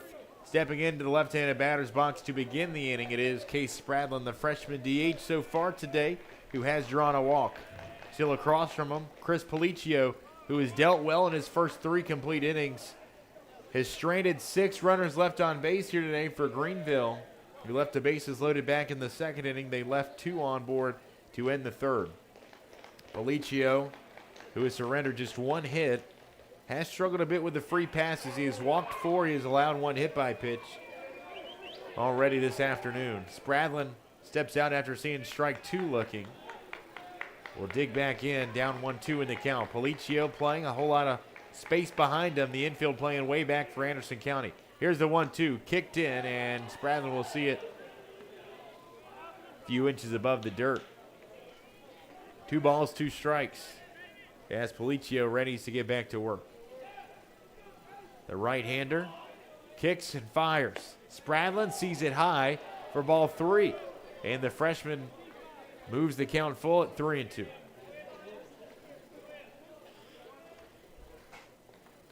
Top of the 4th, we begin. 1-0 in Anderson County lead. As Policio fires, cut right through by Case Spradlin.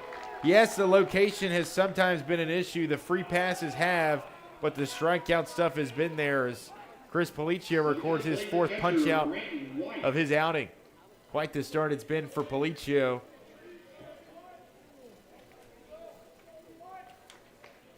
Go check the totals here. Oh, he's close to it before this ball game as Brandon White will step in and see a ball 1 off the outer edge.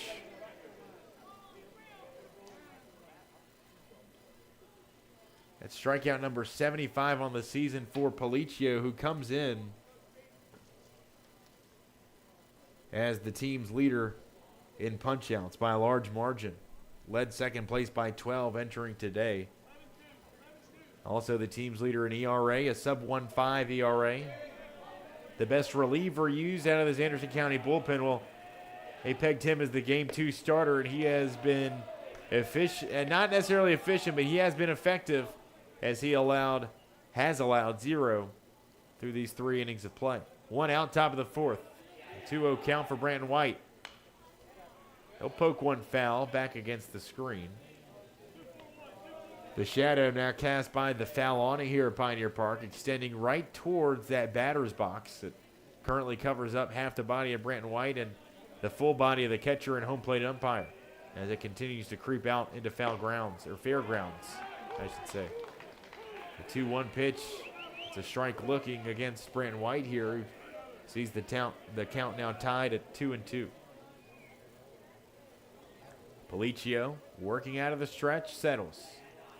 Exhales, kicks, delivers. White will swing and miss. Back-to-back Ks by Policio. And there's 2 outs with nobody aboard for the Green Devil offense here in the top of the 4th inning.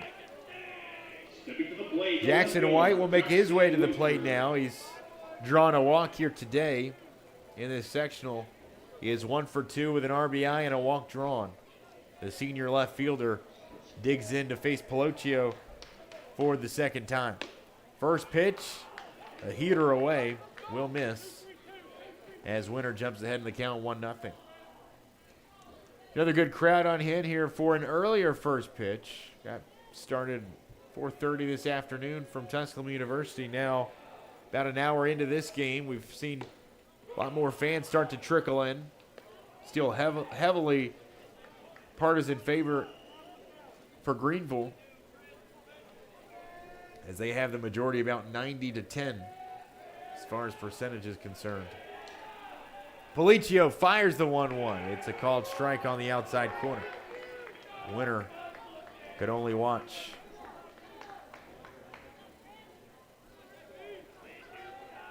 Got an update in the Class Single A section. We'll get to it after this next inning. And a quick one it was. Policio strikes out the side in order.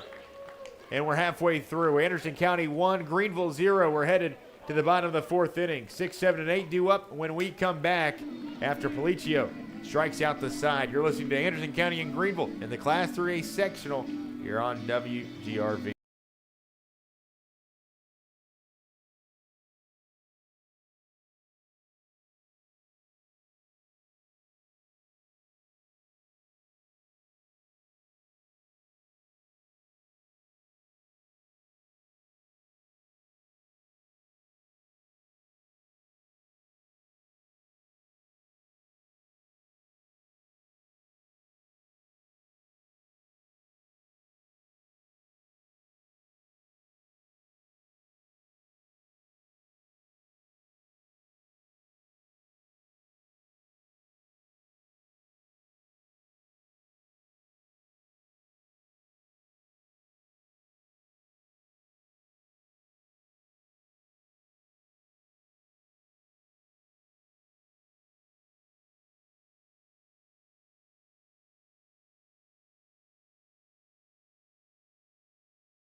Well, we played halfway through this one.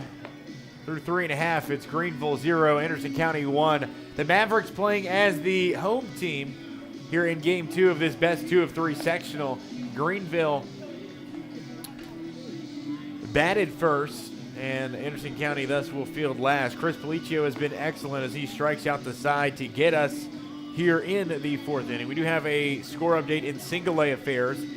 Half of the field, more than half of the field actually, has already been set for Class 1A as Dresden knocks off Memphis Middle College 2-0, 19-0 and 15-0. The routes in 1A continue as they will join Greenfield, Gordonsville, Sale Creek, and Coalfield, the defending runner-ups in single A in next week's state tournament from Murfreesboro.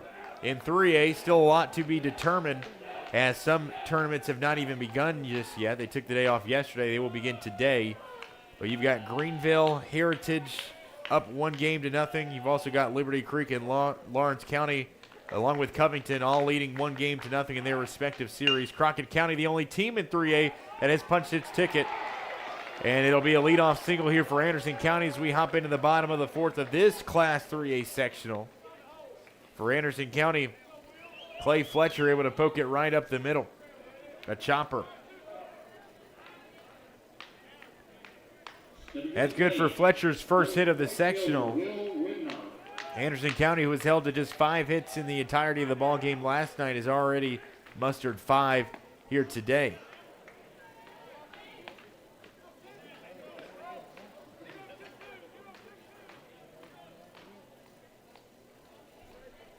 Greeneville so far held to just 1 hit across 4 innings of offense. As the first pitch swinging and a strike 2 swinging will put Will Rednauer behind the 8 ball 0-2. The strikeout victim his first time up. Fletcher gets the lead over at first. No outs and 1 man on for Anderson County here, bottom 4. Rednauer waves and sends it foul over top the awning. And we will see the first sign of action in the Greeneville bullpen here today. Siler Lewis will trot out towards the home bullpen. Sawyer Blair will go out to catch him in the bullpen, along with pitching coach Randy Richards. An 0-2 breaker just high for ball 1. Brandon Fillers very nearly recording strikeout number 4.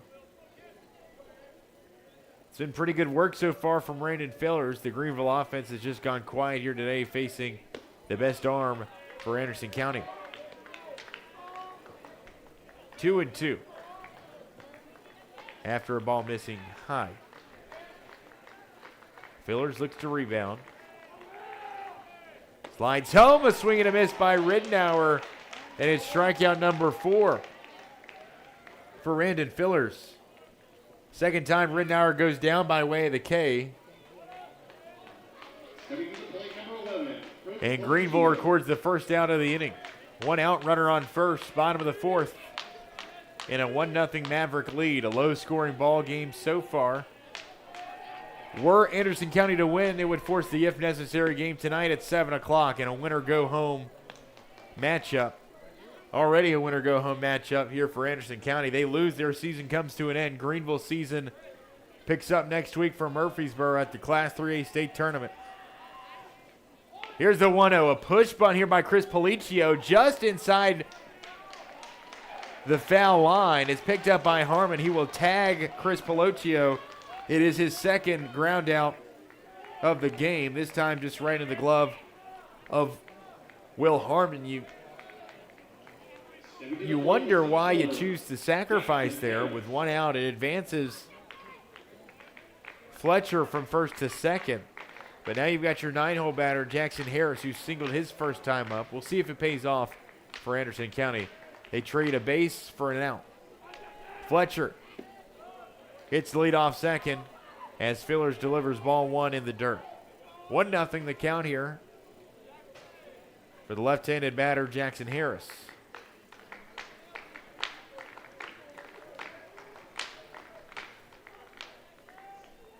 Fillers patient, delivers inside as Harris turns in to ball number 2.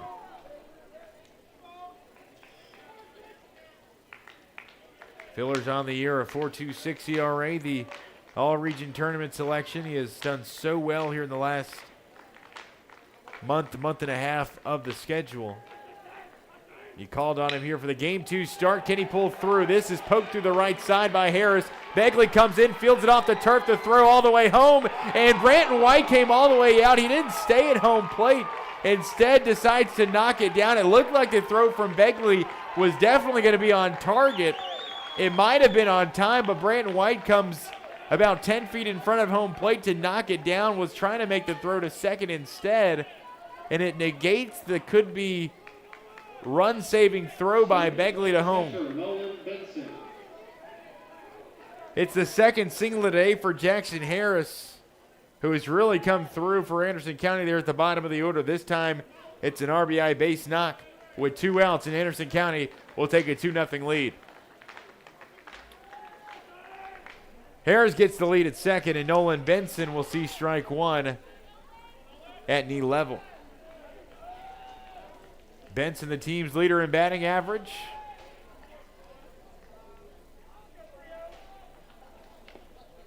The only bat in this Anderson County lineup batting above 300. He's 0 for 2 today. Yesterday he went 2 for 4 with a double and a run scored. The district's defensive player of the year in District 4. 0-2 after the foul ball. Fillers attacks. It's grounded on the left side. Ricker comes across to grab it deep in the 6-hole. The throw. Harmon stays on the bag. What a stretch by the first baseman, Will Harmon, and the inning is over. 6-3 on a very difficult putout, but a putout nonetheless. Coach Boynton very much disagreed, in fact, with that call. He made his way all the way over to have a discussion, but it's a quick discussion, and the inning will end. So damage is done, but still, call it a paper cut. Greeneville trails 2-0. We head to the top of the 5th inning with the top of the order, 1, 2, and 3 due up for Greeneville when we come back. It's Greeneville Anderson County. Devils trail by 2 here in this Class 3A State Sectional, 99.5 FM, WGRV.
Well, Anderson County would plate 1 in the bottom of the 4th inning thanks to an RBI single with 2 outs by Jackson Harris.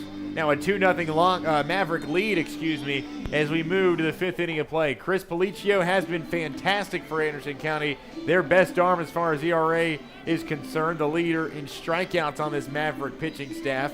He begins inning number 5 of work. The top of the order is due up for Greeneville. Can this Greeneville offense, who has been held to just 1 hit so far today, muster its first of the ball game since that Begley single back in the 1st inning? They've been held hitless the last 3 innings of offense. Policio comes out of the stretch to start this 5th inning. It's a ball low on Maddox Bishop, who is 0 for 1 with a walk drawn his first plate appearance. Policio settles up top. The 1-0 swung on, dribbled left side, foul territory, and it's killed left of the coach's box down the third base side by the third baseman, Clay Fletcher.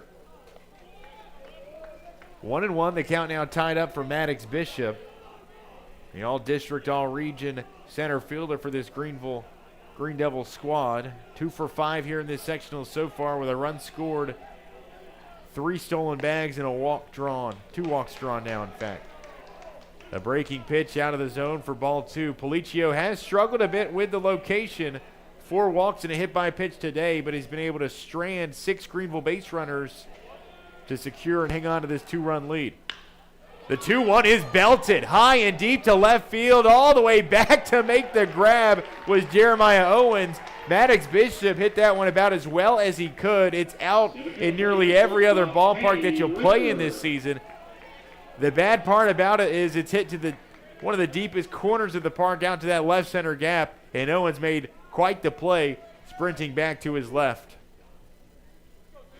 It's a fly out to left for the first out of the inning with 1 out, and the 2-hole batter, Kane Ricker, stepping to the plate. The base is wiped clear, and a 2-0 Anderson County lead at the moment. Kane Ricker swats one foul on the first offering. Pioneer Park, 331 down the lines in left and right field. 400 to straightaway dead center. We saw yesterday, I'm trying to recall, it might have been Maddox. He hit that ball about 350 feet, about 5 feet to the left of the foul pole down and left.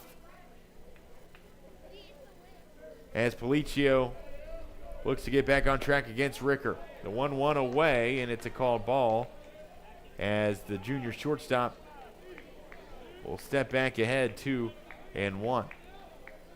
Policio, the senior right-handed pitcher, committed to University of Pikeville, fires in the 2-1. It's on the ground by Ricker, handled easily by the second baseman. A simple 4-3 from low to unthank. And there's 2 outs with nobody aboard for Greeneville as the offensive woes continue.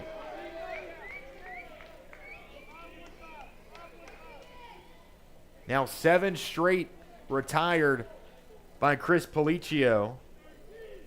Greeneville's hitless streak going back to Tegan Begley, who steps to the plate. They've been held hitless the last 18 batters faced. Tegan was the last one to get the hit as he steps in here with 2 outs. It's been the first, it's been the only. Policio's pitch count is getting up there, though. Pitch number 76 coming across, belt high for a strike on Begley. The second offering is skipped in the dirt in the other batter's box. And the count will even up at 1-1. Can your offense find some semblance of what you've had so far this postseason? You've had to battle from behind the last 3 victories you've had, falling behind early in the district championship, yes, and both region games, including last night. Falling behind 1-0 in the first inning, you came back, scored 9 unanswered. Can you do the same here in game 2 and make it 5 straight games where you've come back after falling behind early? 1 ball and 2 strikes. Top of the 5th, nobody on. Begley in from the right-hand side. Policio exhales, sends one home. Begley swats one foul over top the awning. Greeneville, winners of 6 straight. They are 27-3 in their last 30 games, dating back to that Will Harmon perfect game back on Tuesday, March 24th. On the ropes here, though. The 1-2 swung on at the last possible moment, and a defensive swat will send it foul and continue Tegan Begley's stay in the batter's box. You've won 12 of your last 13 games as well. The only loss in that stretch coming against Knox Catholic. Your only 3 loss in that last 30-game stretch. We'll get to it here in a moment. Here's the 1-2 by Policio. It's well outside, and Begley has it tied up 2-2. Your 3 losses, all to state caliber teams, though, in the last 30 games. Oak Ridge, Heritage, and Knox Catholic. 2-2 is the count. Begley stands back in. Tall from the right-hand side. The 2-2 flicked in by Policio. It is lifted up to left field. Moving back, the left fielder in Owens will drift underneath it to make the grab. It's allowed out for out number 3, and we're through 4.5 here from Pioneer Park. It's Anderson County 2, Greeneville nothing after the flyout. It's Greeneville Anderson County here in the Class 3A State Sectional from 99.5 FM WGRV.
Stepping to the plate for Anderson County, the first baseman. There are 4.5 innings of play back to ECU Field and Pioneer Park. Greeneville held scoreless here so far, held to just one hit through our 4.5 innings of play. Chris Policcio has certainly come to play as he got the start for Anderson County. The Mavericks currently hold a 2-0 lead over this Greeneville Greene Devils squad as we enter the bottom of the 5th. 2, 3, and 4 due up for the Mavericks. It's Unthink, Lowe, and Owens. Greeneville has not been held scoreless at all this season. They have not been shut out, despite shutting out a number of opponents. Their season low in runs scored, well, it came twice. Once against Lakeway Christian in the second game of the season. The other came in a loss at Heritage on Saturday, April 11th. Coincidentally, that has been their only loss against a team from Class 3A. That loss against Heritage back on April 11th. It's a game in which you just couldn't get the offense rolling, an offense that averages north of 8 runs a game.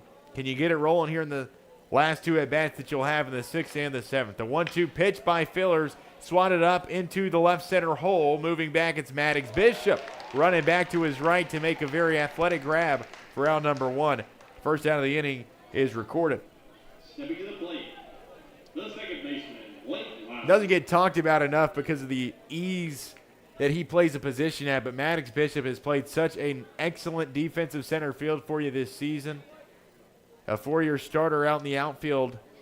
Again, the Heroics his freshman year, a 2-time state champion, looking to get back to the state tournament for his 4th time. He just makes those plays look easy. Trots after it, running, 75, 80 feet to make that play, ranging to his right.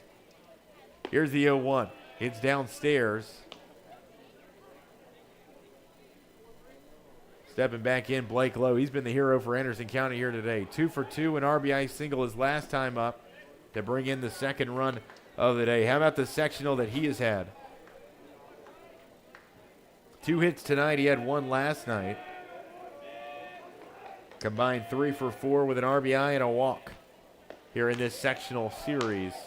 As you'll see, 2 straight strikes, and Raiden Fillers will battle back, and on the 85th pitch of his start, will tie the count up at 2-2. Lowe steps back in. The 2-2. Hooked in, and it's Lowe for ball 3. Policcio and Fillers both seeing their pitch counts getting elevated, though. Fillers is now at 86. Policcio is at 83. Fillers looking to complete his 5th inning of work as Siler Lewis begins to warm down in the Greeneville bullpen.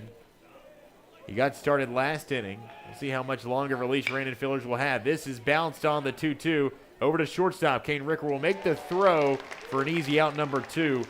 And Kane, despite struggling a little bit during that district and region tournament, has really rebounded well in the region championship game and now the first and second game of the sectional. 6-3 put out for out number 2. With 2 outs, nobody aboard, Jeremiah Owens, the cleanup batter, will step in. 0 for 1 today with a hit by pitch his last time up. The 0-0 downstairs, and Owens will jump ahead immediately. Raiden Fillers this season, making his 13th appearance, his 11th start. Worked out of the bullpen after a few shaky starts early on in the season. A late strike call here as he battles back and gets on the board against Owens. It's a 1-1 count. With a right-handed bat stepping in. 2 outs, nobody aboard. A 2-0 Anderson County lead in the bottom of the 5th inning. Greeneville with 6 outs left here in game number 2. A strike call on the outer edge. And Fillers is 1 out away, 1 strike away from getting his defense off the field. Fillers settles the 1-2. Bounced on the breaking pitch.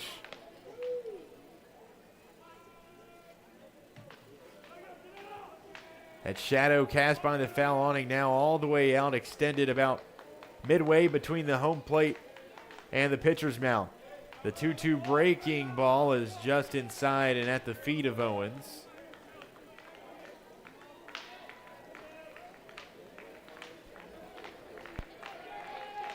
We've been at a little bit of a standstill here, a checkmate, if you will.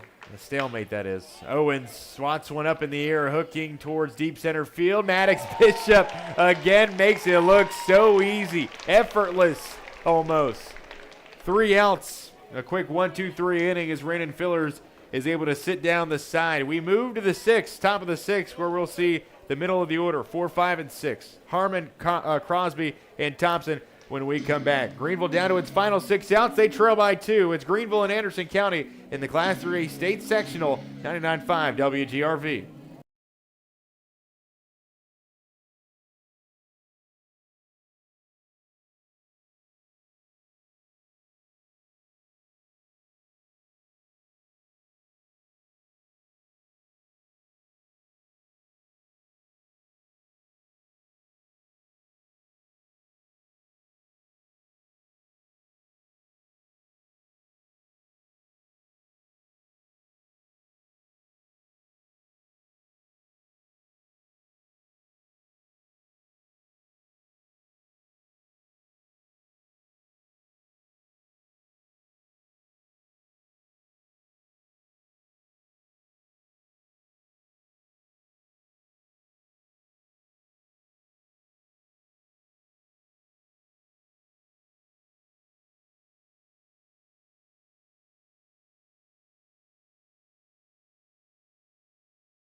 Will Harmon will lead things off for this Greeneville offense. Top of the 6th, we head.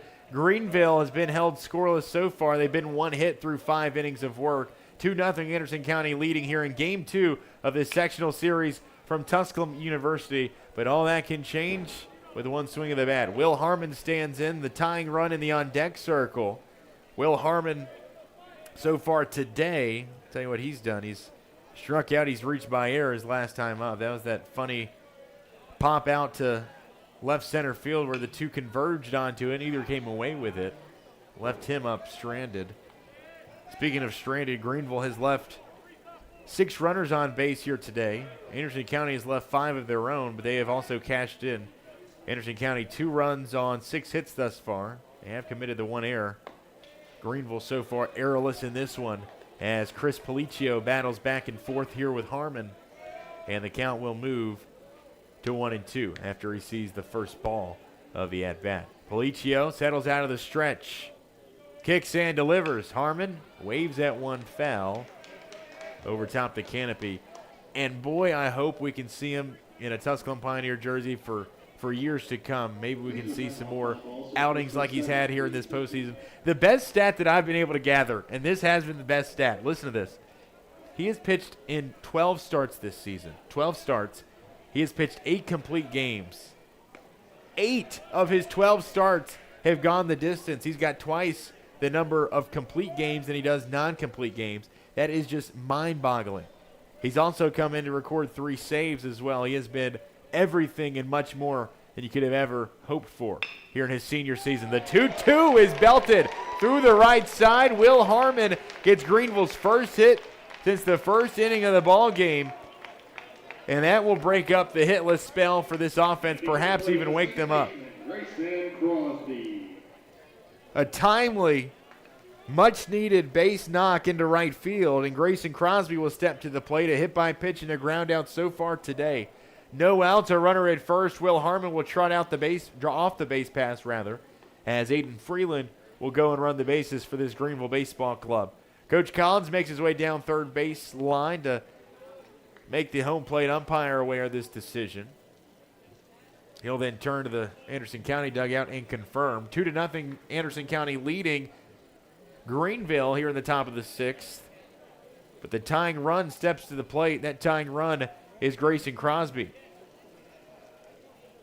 Pegged by the first pitch he saw today. It is the 21st time he's been hit by a pitch this season. And yes, if you're wondering, that does lead the team. He was tied up for a moment with Tegan Begley after Begley was hit 3 times in that region championship game. But leave no doubt, Grayson Crosby will get hit by a pitch in a series or in a weekend. It's been a fun stat that we've been following throughout the course of the season. The state record also, if you are wondering, I believe it's 32. So he's not quite in the ballpark of breaking that state record. That one might be untouchable. I mean, with as many times that Crosby's been pegged as he push bunts one just foul as it hooks right to the right of the first base bag. Trot back on and grab the bat once again. But we talked about him seeing the most pitches on this Greeneville team. Kane Ricker actually leads the team in quality at-bats. He's got like 55 on this season. Quality bat anytime you get an extra base hit or you draw a walk or you sacrifice somebody over. It's a number of outcomes that go down as a quality AB. Crosby's in that top 3, though. You'll see one belt high for a strike here, and he nor anybody else in attendance was in agreement. Anybody in attendance in green or white, that is. Crosby leaned back. He said, "Where's that finish, Blue?" Well, on the inside corner. 0-0 after 2 straight strikes. It's now 0-2 count as Crosby defends here, pokes one foul, giving Coach Randy Richards a scare down in that first base coach's box.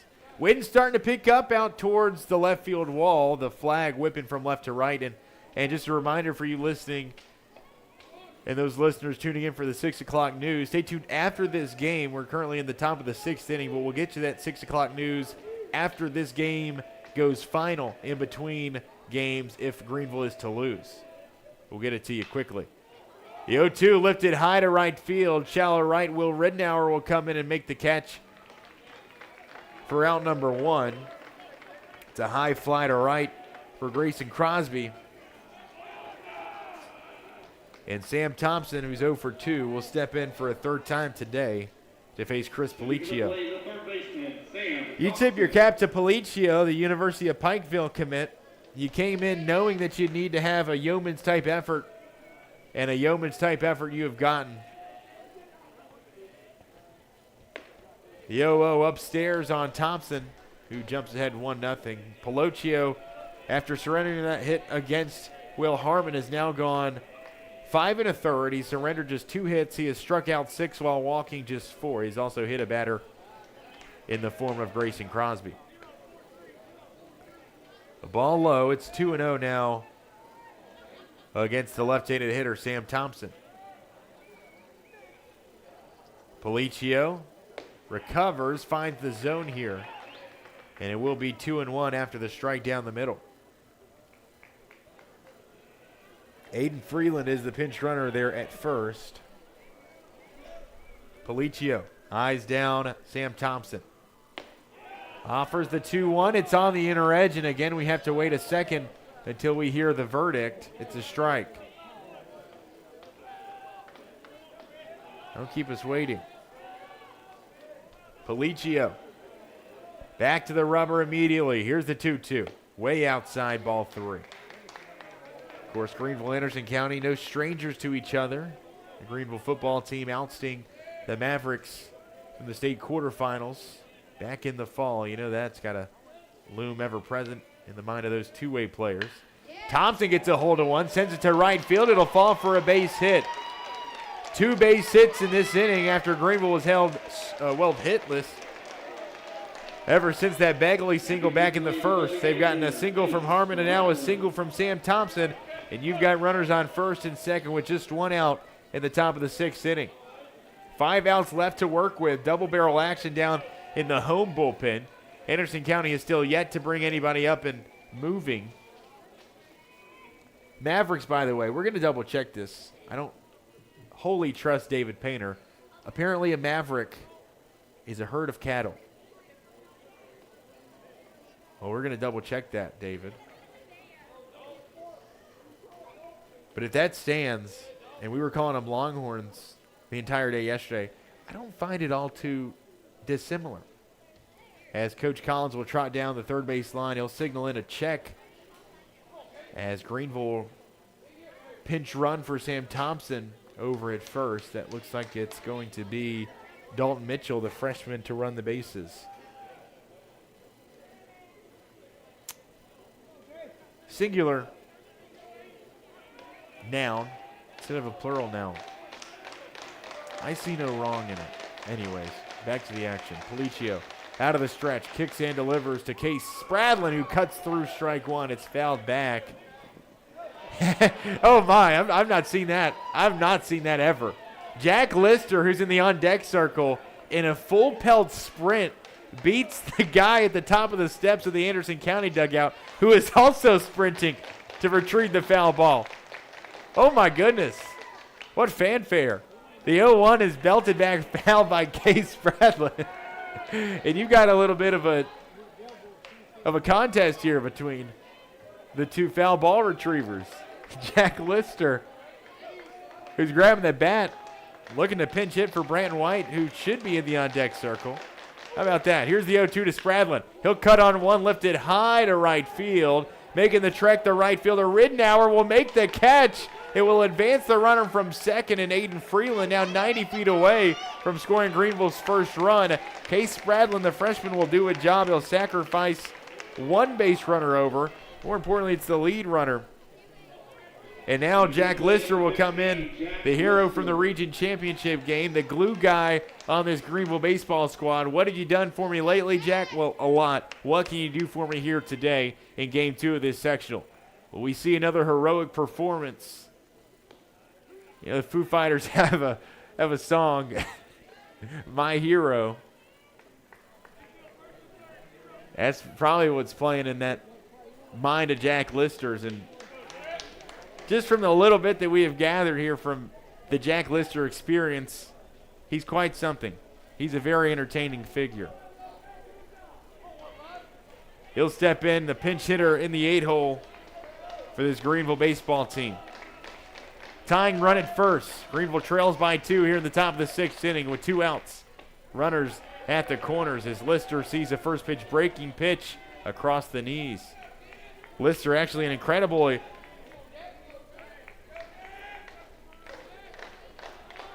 strong individual as he sees the 0-1 off the outer edge here to tie the count up at 1-1. Squat's a 500-pound squat max. He's repping 405 for reps, which is immaculate. It's amazing. You can only imagine doing that. But he's doing that, and he's just a junior. He's a linebacker back in football season. Here in baseball, he's coming in a lot of pinch hit spots, and he's done really well. As a platoon guy, he platooned a couple of games in March out in left with Jackson Winter until Winter eventually came away with that job. Jackson now stands in the on-deck circle. Lister, who's jumped down to a 2-1 count lead. The pitch, low and away. Lister coming in to pinch hit yesterday. He did a job. Had a hit that drove in a run in that big win. Yesterday was a lopsided victory. Today you're having to crawl back from a 2-run deficit. Do you see a similar outcome here? 3 balls, 1 strike. Lister sees the fastball, center cut for strike 2, and the count rounds full at 3-2. Mitchell, the pinch runner at first. Aiden Freeland, the pinch runner at third. 2 outs. Jack Lister, the pinch hitter, to the plate. Greeneville looking to bust this one open and scratch across its first runs of the ball game. Policio settles out of the stretch, kicks and delivers. Lister stays alive after fouling that one off, throws his hands at it. And he will see one more. The count is extended.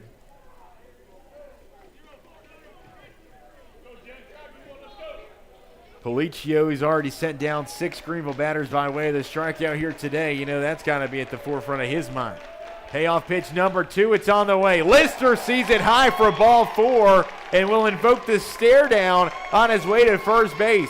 Greeneville has loaded the bases, and almost simultaneously you see Anderson County start to get up and moving down in that visitor's bullpen. Runners touching every base here with 2 outs, top of the 6th inning.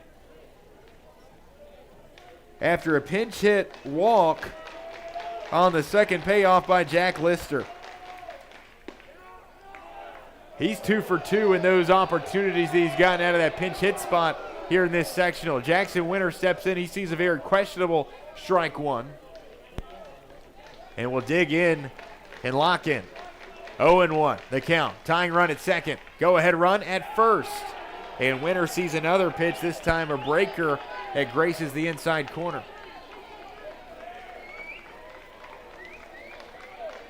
Greeneville with their second and third hits of the ball game here. Those runners who came in for those two now at second and third. The 0-2 fastball straight down Broadway, and Greeneville will leave the bases loaded for a second time today. Brutal end to what was such a promising inning, but an inning strikeout will get Chris Policio and that Anderson County defense off of the field. No runs despite 2 hits. They leave 3 runners on base. Anderson County will send 5, 6, and 7 to the plate when we come back. Leading Greeneville 2-0. To the bottom of the 6th we go. This is Class 3A State Sectional Action, 99.5 FM, WGRV.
Anderson County currently holds a 2-0 lead over the Greeneville Greene Devils. Anderson County looking to get back to the state tournament in consecutive seasons. Greeneville looking to get back for a 4th consecutive year. Some words had between Coach Collins and the home plate umpire here before we officially begin the bottom of the 6th, excuse me. In a 2-0 game, Anderson County has plated one in the bottom of the 3rd. They played one in the bottom of the 4th. After an RBI single by Blake Loeb run across the first run, and an RBI single by Jackson Harris would bring across run number 2. Siler Lewis is in the game, which is a major storyline in this one. A breaking pitch will land for strike 1 as he gets ahead early on his first batter face. It's Connor Dabney, the DH, who is 0 for 1 with a strikeout and a walk so far. Siler Lewis will tell you about his statistical outlook here in just a moment. He has been the best reliever, the number 1 reliever out of the bullpen for this Greeneville pitching staff. The 0-2, and it's low for ball 1. Siler leading the team in appearances all told this season, making his 18th appearance here today in Game 2 of this sectional. 16 of those have come out of the bullpen now.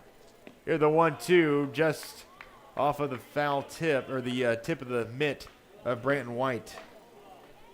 In those 18 appearances, Siler with a 5-0 win-loss record, which is really impressive. 1 save under his belt as well.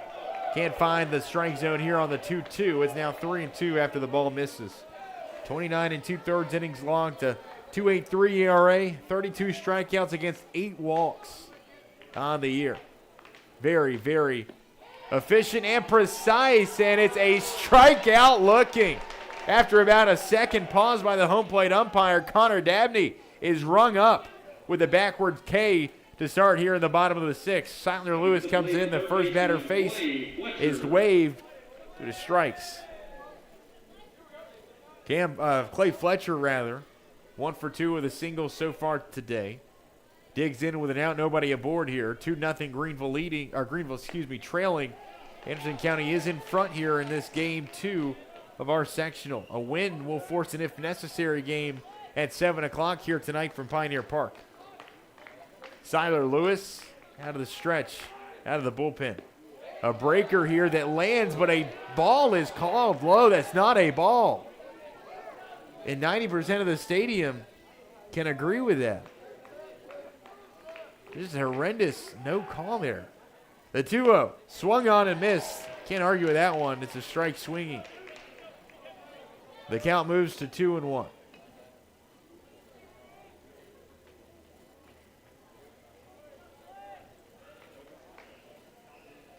The next pitch, waved at and missed. It was a 1-2 pitch, excuse me. And Clay Fletcher will go down on strikes. Back-to-back Ks to start the inning for Siler Lewis. And he has made the first two bats he has faced a little loss. Had a chase out of Fletcher there. The breaking pitch that has grabbed both Dabney and Fletcher down on strikes. And there's 2 outs and nobody on board. Anderson County leading 2-0 here in the bottom of the 6th. Siler Lewis taking over for Randon Fillers to tell you about his line. 5 innings of work for Randon, who allowed 6 hits, 2 runs, both of which were earned, striking out 4, walking 1. He throws 94 pitches today, facing 22 batters. He was efficient, though. 60 of those 94 going for strikes. Only 1 walk. You can't really ask for better stuff from Randon Fillers. Your offense is just not produced. Here today, they've left 9 on base. You've mustered just 3 hits overall in this ball game, including going hitless from the 2nd through 5th inning. Lewis speeds it up. The 1-1 is lifted foul, and Will Harmon will give way as the ball exits the playing surface. Will Ridnour to the plate for Anderson County. He is 0 for 2 with a pair of strikeouts today. Siler back to the rubber. Settles. Fires the 1-2. Breaking pitch on the ground right side. Crosby ground it into the ground out to end the inning. Crosby goes 4-3, and that will put away the Mavericks here in the bottom of the 6th. Last chance coming up for the Greeneville Bats. 3 outs left to avoid being shut out for the first time this season and being taken to a 3rd game here in this sectional. It's a 2-0 Anderson County lead. We head to the 7th. Greeneville Anderson County here in the Class 3A State Sectional on 99.5 WGRV.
We take it into the top of the 7th inning here in Game 2 of a potential 3 in our sectional series from ECU Field and Pioneer Park. Anderson County leads Greeneville 2-0.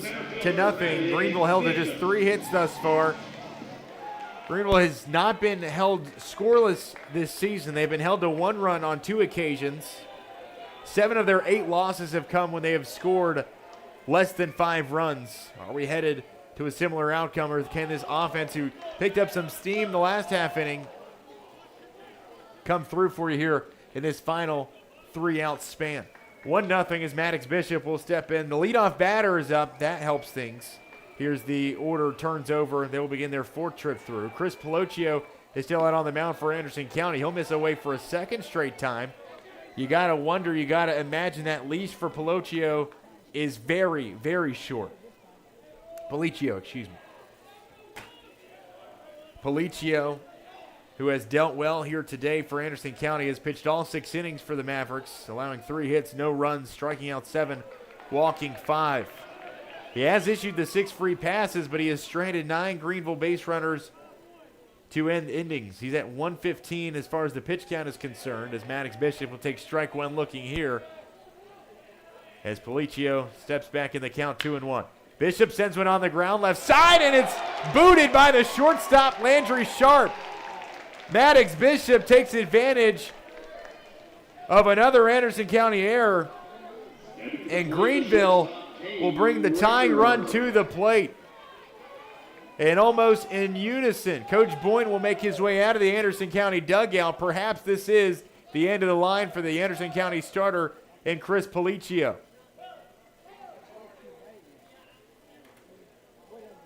Some handshakes from the teammates for Chris Policio in what could be his final outing in an Anderson County uniform. Coming in will be a junior out of the bullpen. We'll tell you about him when we come back. We'll take a short break.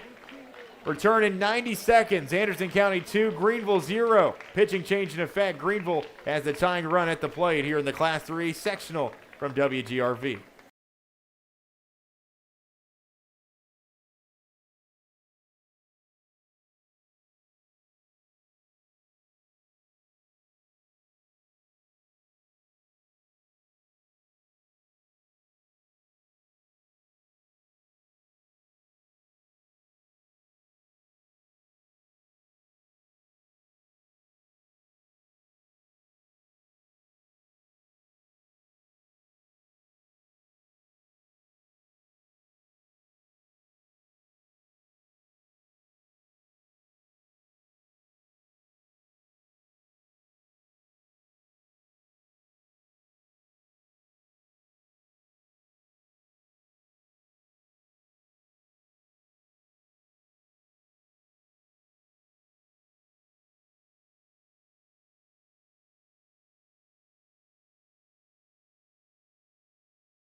No outs, runner at first base. Greeneville trails 2-0 here in Game 2 of this Class 3A sectional from Pioneer Park. Kane Ricker will stand in after the day is done for Chris Policio. Lee Goins, the junior right-handed pitcher, will come in and be the first reliever used for Anderson County here today.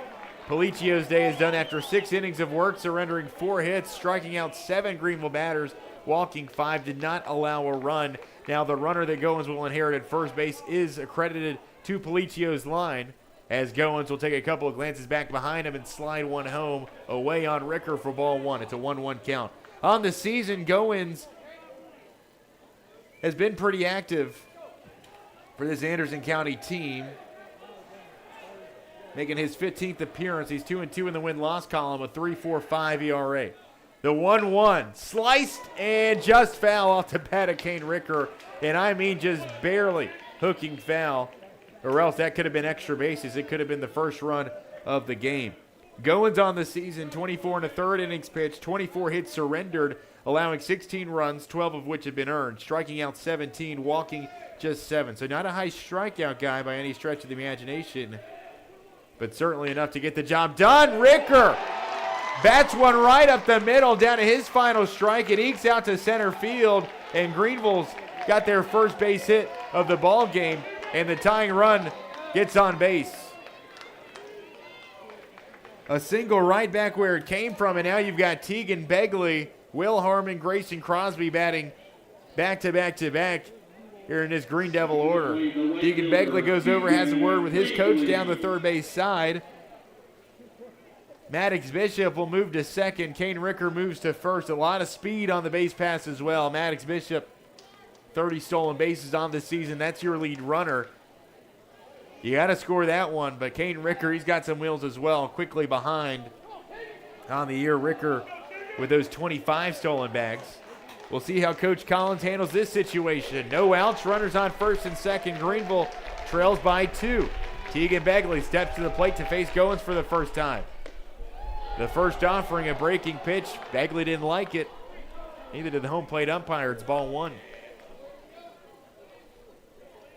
After Greeneville was just held hitless for the second through the 5th inning, they finally get back on track back in the 6th for those 2 hits, but they have left the bases loaded twice today. They have left a total of 9 runners on base. Can all those woes be forgotten? Tegan Begley sees the second ball, steps back in. Goins stands tall from the right-hand side of the hill. Slides home. Begley squares it through the left side. It's out to left center field. Bishop's waved around home. Ricker's on his horse as well. He'll be held up. Tegan Begley with an RBI double that cuts the Anderson County lead in half. It's 2-1, and we've got a brand new ball game here in the 7th. Back-to-back base knocks, none bigger than that belt by Tegan Begley. Right through the hole, over the shortstop's head, out into left center. Tegan Begley gets on board, his 20th extra base hit of the season and his 15th double. Now the go-ahead run in Tegan Begley is in scoring position at second base. And Kane Ricker is your tying run. He stands at third. Will Harmon will step in from the left-handed batter's box now. Greeneville will not be held scoreless. Harmon swings on the first pitch he sees, and it's through the right side. Ricker comes in standing. Begley's going to hold up at third. Greeneville has tied it up 2-2 after an RBI base knock from Will Harmon. Are you serious? A sleeping giant awakened here in the top of the 7th inning, and Coach Boynton quickly makes his way out onto the field. He'll call it to the bullpen. The Mavs will go for another change with the go-ahead run standing 90 feet away. We'll take the break, tell you about the new Maverick pitcher when we come back. Greeneville has tied it up 2-2 here in this Class 3A sectional from Pioneer Park. This is Greeneville Baseball from 99.5 WGRV.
Greeneville has tied it up 2-2 here in the top of the 7th inning. Held to just 3 hits for the first 6 innings. They explode here in the top of the 7th inning with back-to-back-to-back base knocks. 2 coming from Begley and Harmon that brought in a run. A single by Ricker, a double by Begley, and the RBI single from Will Harmon that just drove in the tying run. We're deadlocked at 2 apiece. Anderson County calls to the bullpen for a second time. Lee Goins' day is done. He does not record an out, but then he allows 3 hits, 1 run, and unable to get any outs recorded. Throws just 8 pitches, and Greeneville has flipped this game on its head right after shaking it up.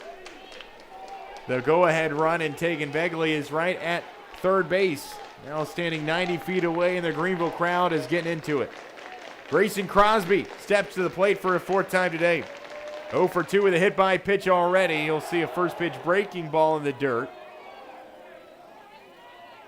Begley had a pretty good secondary lead there, but a good stop there behind home by Nolan Benson, who's played an incredible defensive catcher here in this sectional series. A win today for Greeneville puts them through to the state tournament next week. Anderson County needs to win right now. They need to win in the if necessary game that will follow at 7 o'clock. The 1-0 looked at by Crosby, a bell-tie fastball for strike 1. A new pitcher into the game for Anderson County. It is Hayden Alt, the junior, and I mentioned it last night, could have been very pivotal in this series, and it ends up being very pivotal. Alt was stopped at 25 pitches on the dot. He came in to relieve for this Anderson County team just last night as he buries a 1-1 breaker outside. Alt would go an inning. He would allow a hit, a run, strike out 1, walk 2, would throw just those 25 pitches, get pulled, and we pointed to him probably coming back here on the second day as for that decision made by Coach Boyne. Well, we see it serve true here with Anderson County's season on the brink. Crosby lifts one. It's hooking towards the right side, and it falls in fair grounds.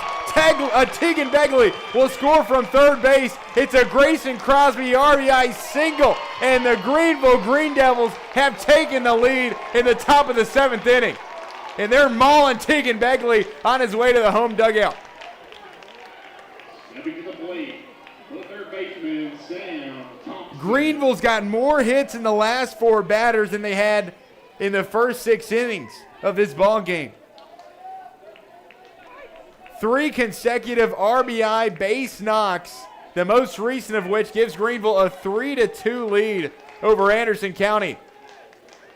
Oh my.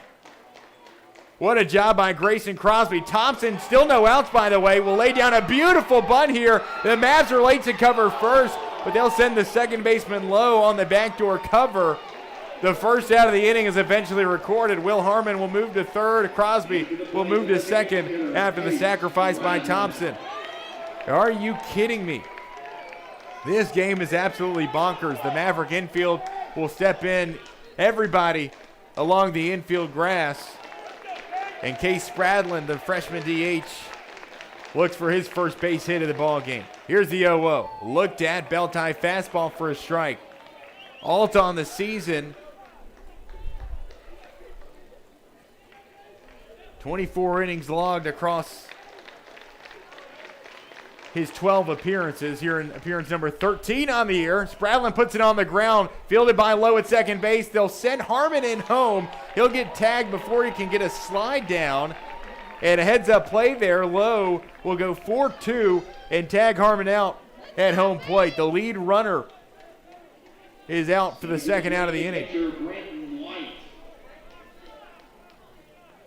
Case Spradlin will reach on the fielder's choice.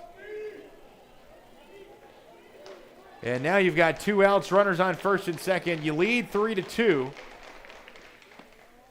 A pitch that finishes outside here by Hayden Alt. Alt, again, in that 13th appearance, he's 2-2 in the win-loss column this year, a 2.92 ERA. He does have a save under his belt, but this would go down as a blown save against his line if the results will hold. Grant White handcuffed here, just nicked it away on the foul tip back. 28 strikeouts against 14 walks for Hayden Alt this season. Has allowed 25 hits and 18 runs in 24 innings long. Grant White to stand back in. 2 outs, runners at first and second. White 0 for 2 with a pair of Ks here today. The 1-1 looked at upstairs for ball 2. Greeneville is counting its lucky stars after an offensive explosion here at the top of the 7th. We do have action in the Greeneville bullpen as well. It looks like Tegan Begley's getting warmed up as well. Here's the 2-1 by Alt. Bounced in the dirt. Benson keeps it in front of him after knocking it down. So this sets up a closed scenario where Tegan Begley could come in, get you 3 outs that you need to end this ball game, and you're headed back to Murfreesboro if you're Greeneville.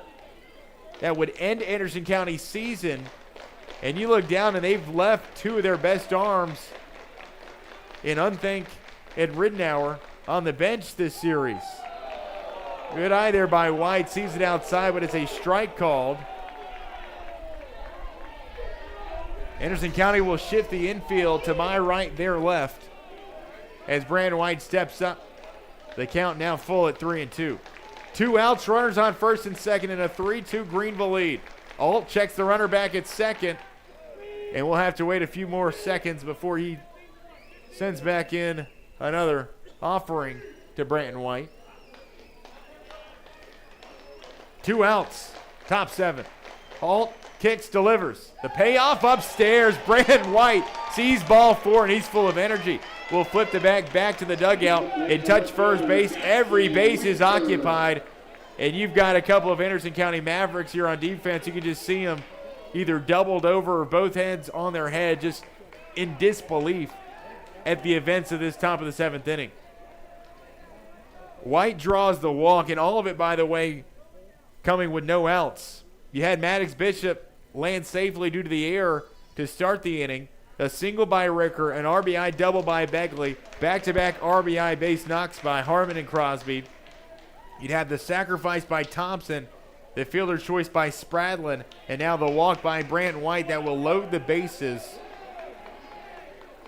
It's the 9-hole hitter, Jackson Winter. 2 outs, the base is juiced. Hayden Alt on the mound for Anderson County, coming in for Lee Goins, who sees 2 runs go against his line after inheriting 1 from Chris Policio. One of those runs going against the starter's line. Alt kicks and fires. The 0-0 gets past the catcher Benson, and Grayson Crosby will score standing up and sprinting right into the dugout. Greeneville takes a 4-2 lead on the wild pitch. Could this game get any more uncharacteristic?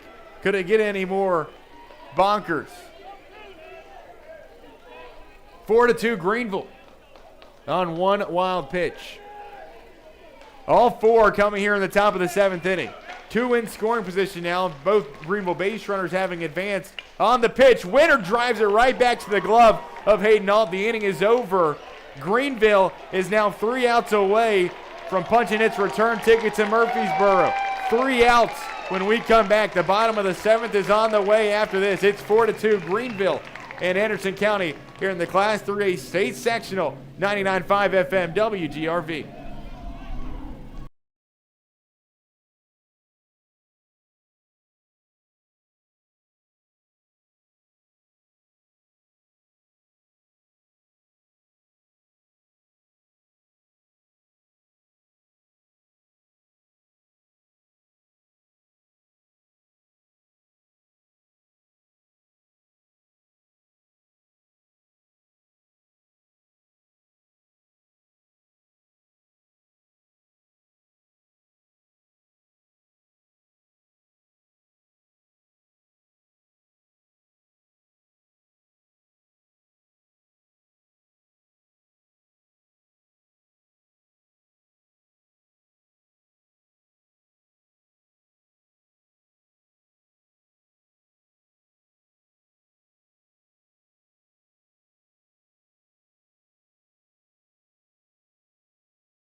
Three outs, all that stands between the Greeneville Greene Devils and a return trip to the state tournament next week in Murfreesboro, Tennessee.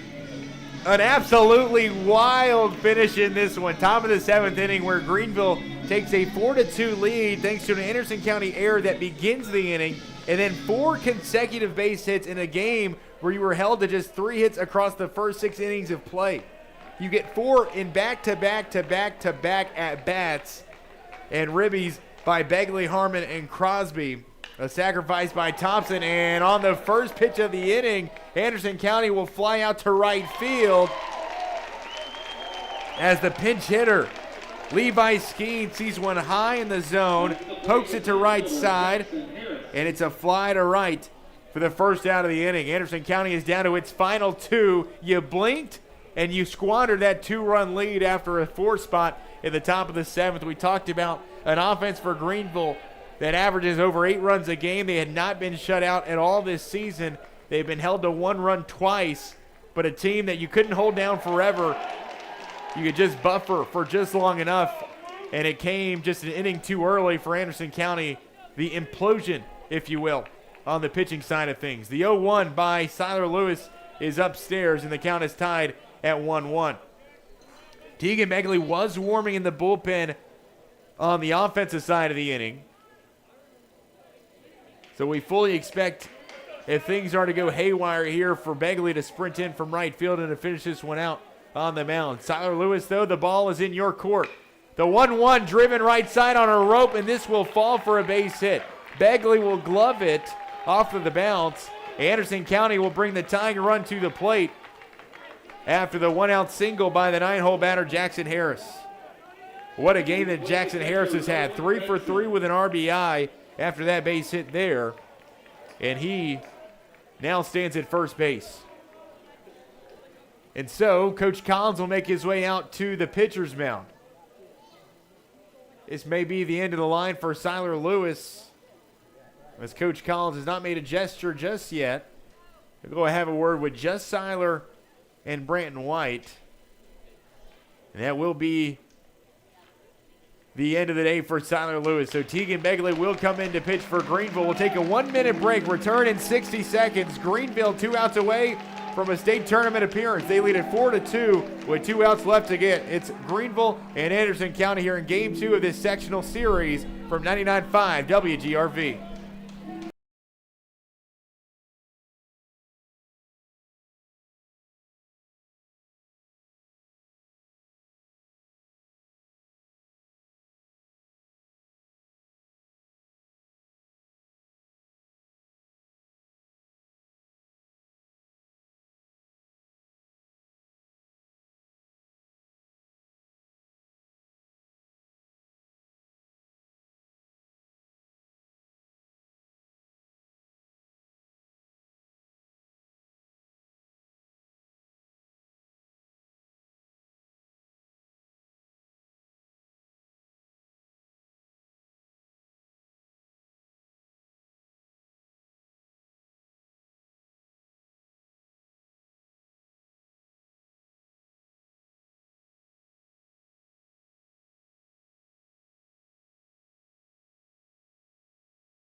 The defending state champion Greeneville Greene Devils were on the ropes for 6 innings to start this one. They currently lead it 4-2, and they are 2 outs away from a return trip to the home away from home, Murfreesboro.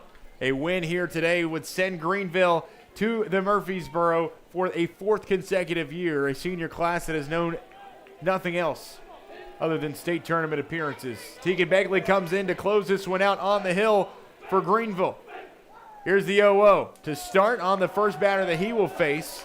Begley on this season, towards the back half of the schedule, has worked almost entirely out of the bullpen, but his last 2 appearances have been starts.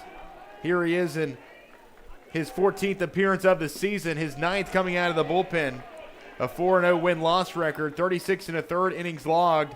You can call him a fireman of sorts. He comes in, he puts out flames. 2.51 ERA, 35 hits surrendered, 22 runs, 52 strikeouts to 23 walks as Begley comes set out of the stretch. Fires in the 2-0. It's away for ball 3. Coach Collins said after the struggles in that district championship first inning where he walked the bases loaded, ended up walking 4 in that first inning. He said he was completely confident in leaving Begley out there. He didn't even have anybody warming up after Granger took that 1-run lead because he wanted the ultimate competitor out on the mound, and that ultimate competitor is Tegan Begley. He'll get in the zone here and fight back in the count. 3 balls, 1 strike. Nolan Benson, the best bat in this Maverick lineup. The tying run at home plate. Here's a 3-1 just off the outside corner.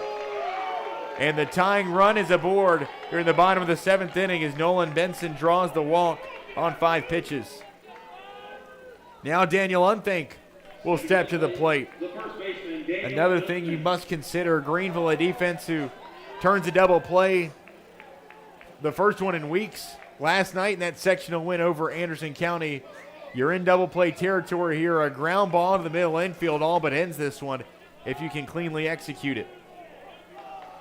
Kane Rickers played such a great defensive shortstop here in the last 3 games for you. And Grayson Crosby at his stint at second has been excellent. The 0-0 by Begley.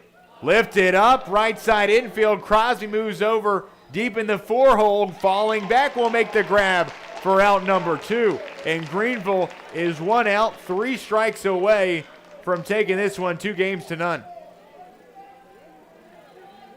A pop out to second base. The defending state champions looking to defend its title in next week's Class 3A state tournament. They are 1 out away from doing just that. Just one other team having punched its ticket to the field of 8 in next week's state tournament. Will Greeneville join the second-ranked Crockett County Cavaliers as the other team to do that? This ball is rifled on the first offering. Fortunately, it is foul off the bat of Blake Lowe, who's been an unfortunate thorn in the side of this Greeneville defense this series. So far, Blake Lowe 3 for 4 with a run batted in and a walk here in the 2 games against Greeneville. Begley stares down the would-be go-ahead run. Kicks, delivers the 0-1. Breaking pitch, strike called, and Anderson County is down to its final strike of the evening. Their season hangs in the balance. Begley circles around the hill, grabs the ball, steps on the rubber. Righty on righty, matchup is low, steps back in. Begley here facing his second batter, his relief. Looking to close this one out and slam the door. No balls, 2 strikes. Begley exhales, kicks and delivers. Swing and a foul back off the screen. And everybody's waiting on pins and needles here at ECU Field in Pioneer Park. You can feel that energy just start to increase. We called it a crescendo earlier. Well, this is just static energy waiting for this place to just explode with a strike right here. 0-2. Begley kicks, fires, swing, and another foul off the screen. Inches away from being strike 3, ball game over. Begley back to the rubber. Blake Lowe, the go-ahead run at home plate. Greeneville leading 4-2 here in the bottom of the 7th, game 2 of our Class 3A sectional from Greeneville. Begley comes set. Lowe has fouled 2 straight off before we get to a third deciding pitch. Begley steps off. He'll grab the rosin bag, toss it to the ground. Turns attention back to Lowe here after the slight pause. No balls, 2 strikes. Begley working out of the stretch, out of the pin. Comes set at the top of the hill. Rocks and fires the 0-2! Swing and a miss!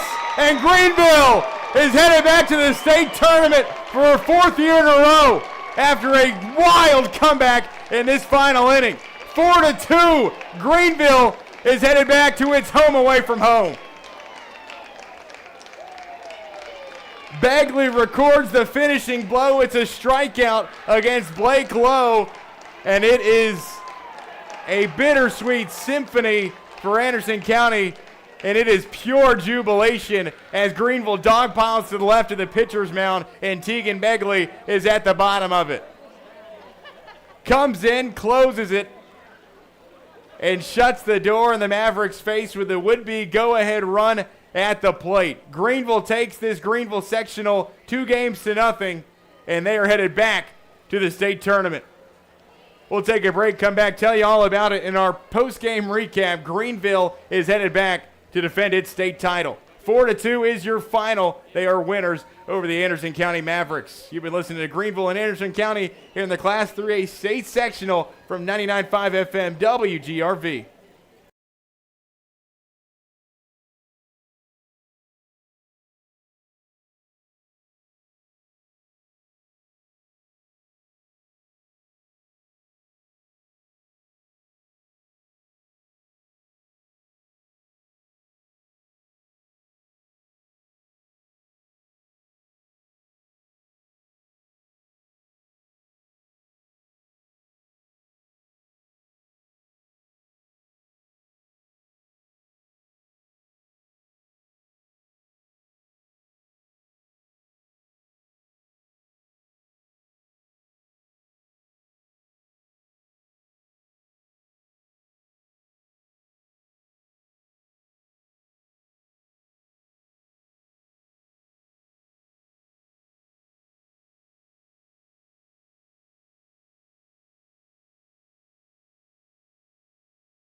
Well, we were through 6 innings of baseball here in Game 2 of our Class 3A sectional. Greeneville was trailing 2-0. They had been held to just 3 hits thus far, and then the unthinkable happened in the top of the 7th inning. Maddox Bishop would reach on air to start the inning. You'd have a single by Ricker, an RBI double by Begley that would bring in Bishop, and then back-to-back RBI singles from Harmon and Crosby, a sacrifice by Thompson, a fielder's choice by Spradlin, another run would score, a walk by White, and then a line out to end the inning. Greeneville would score all 4 of its runs here today in the top of the 7th.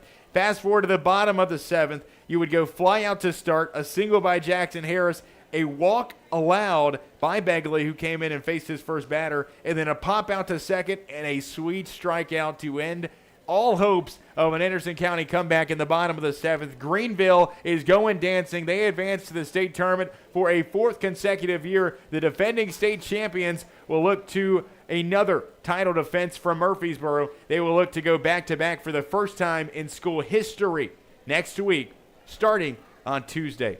What a game. What a game. Let's unpack it.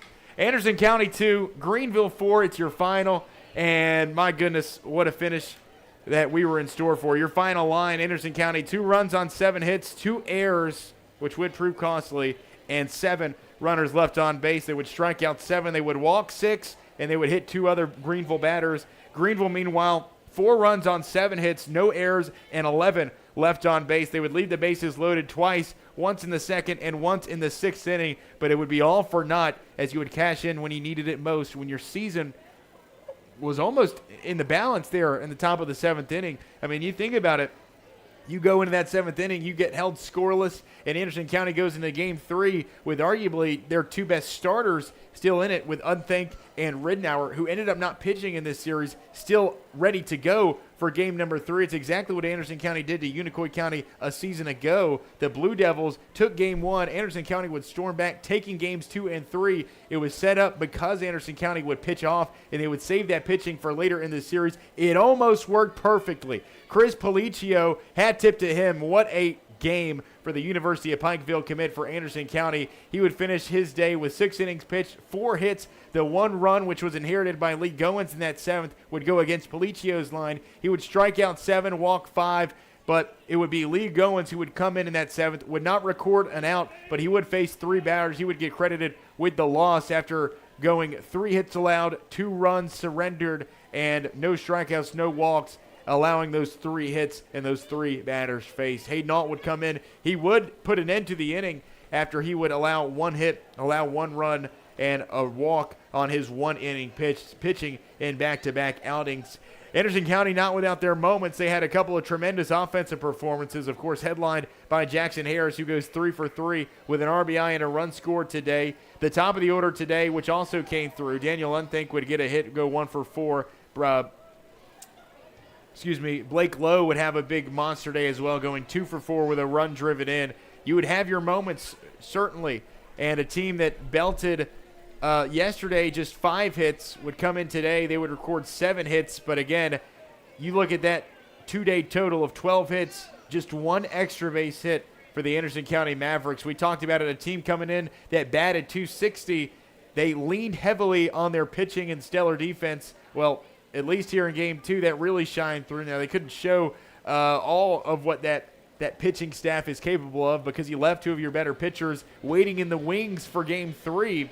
But Greeneville able to score, able to cash in at just the right time, take a 4-2 victory over Anderson County. Greeneville is headed to the state tournament as they begin their championship race for a 6th time in program history, for the 4th time in consecutive years, all coming in the last 11 seasons, all while Coach Andy Collins has been at the helm of this Greeneville baseball program. They also set a new single-season record in wins in a season after breaking, well, the mark that they set yesterday. 38 wins and 8 losses now, this Greeneville Greene Devil team, who has won 7 consecutive games. They have won now 28 of their last 31 contests, and they have won 13 of their last 14. You could argue, but you're not likely to find a hotter team across the entire state of Tennessee, a team who since Friday, April 17th, has lost just once. So that's coming up on a month from when the state tournament. They have lost just 1 game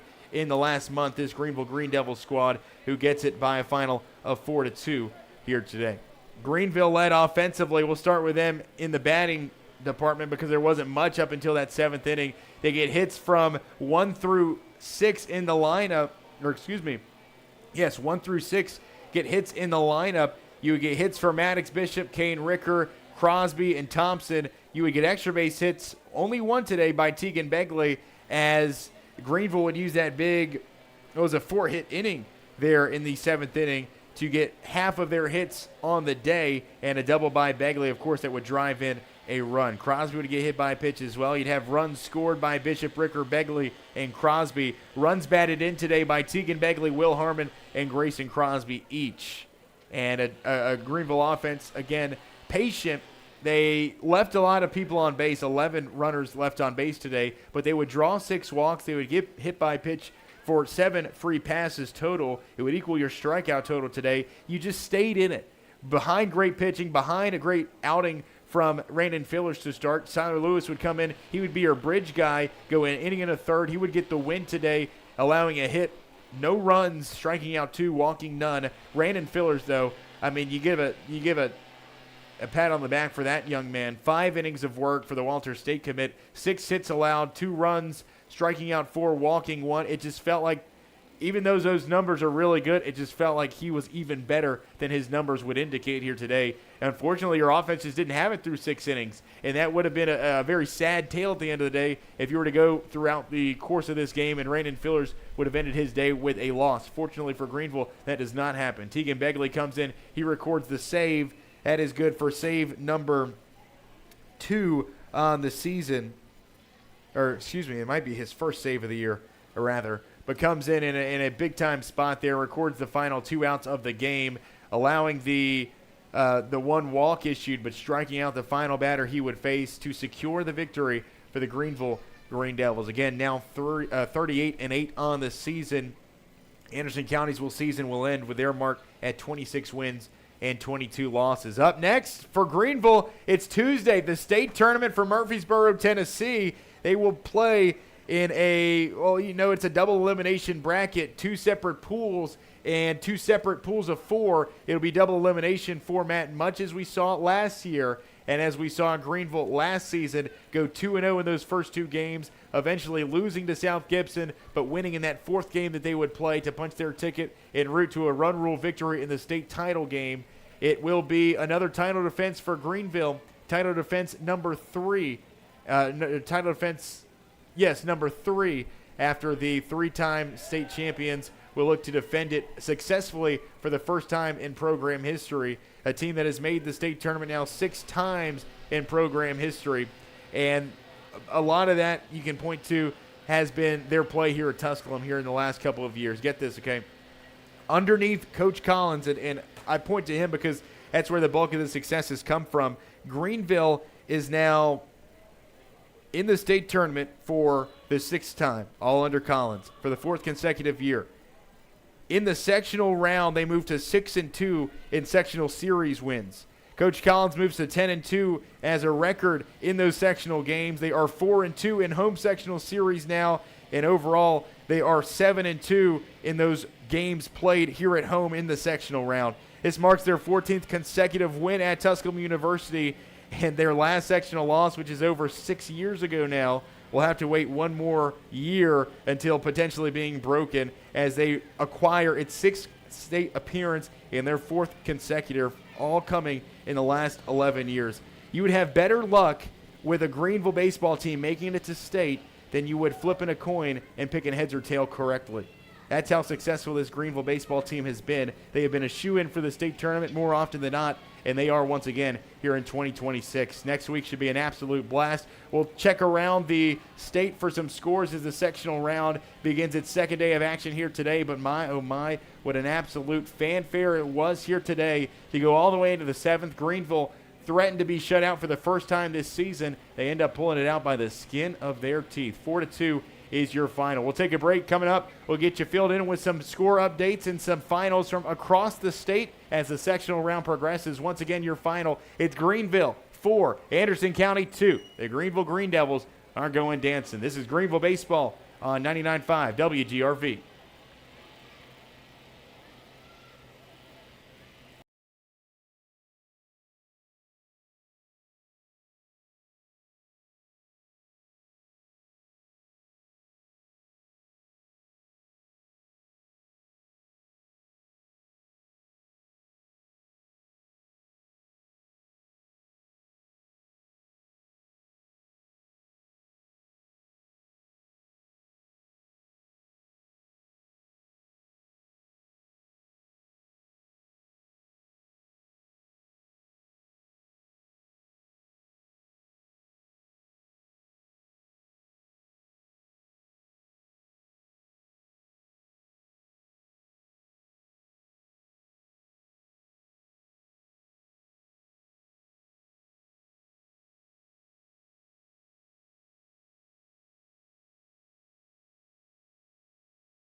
Welcome back from Tusculum University, where Greeneville has punched its return ticket to the state tournament.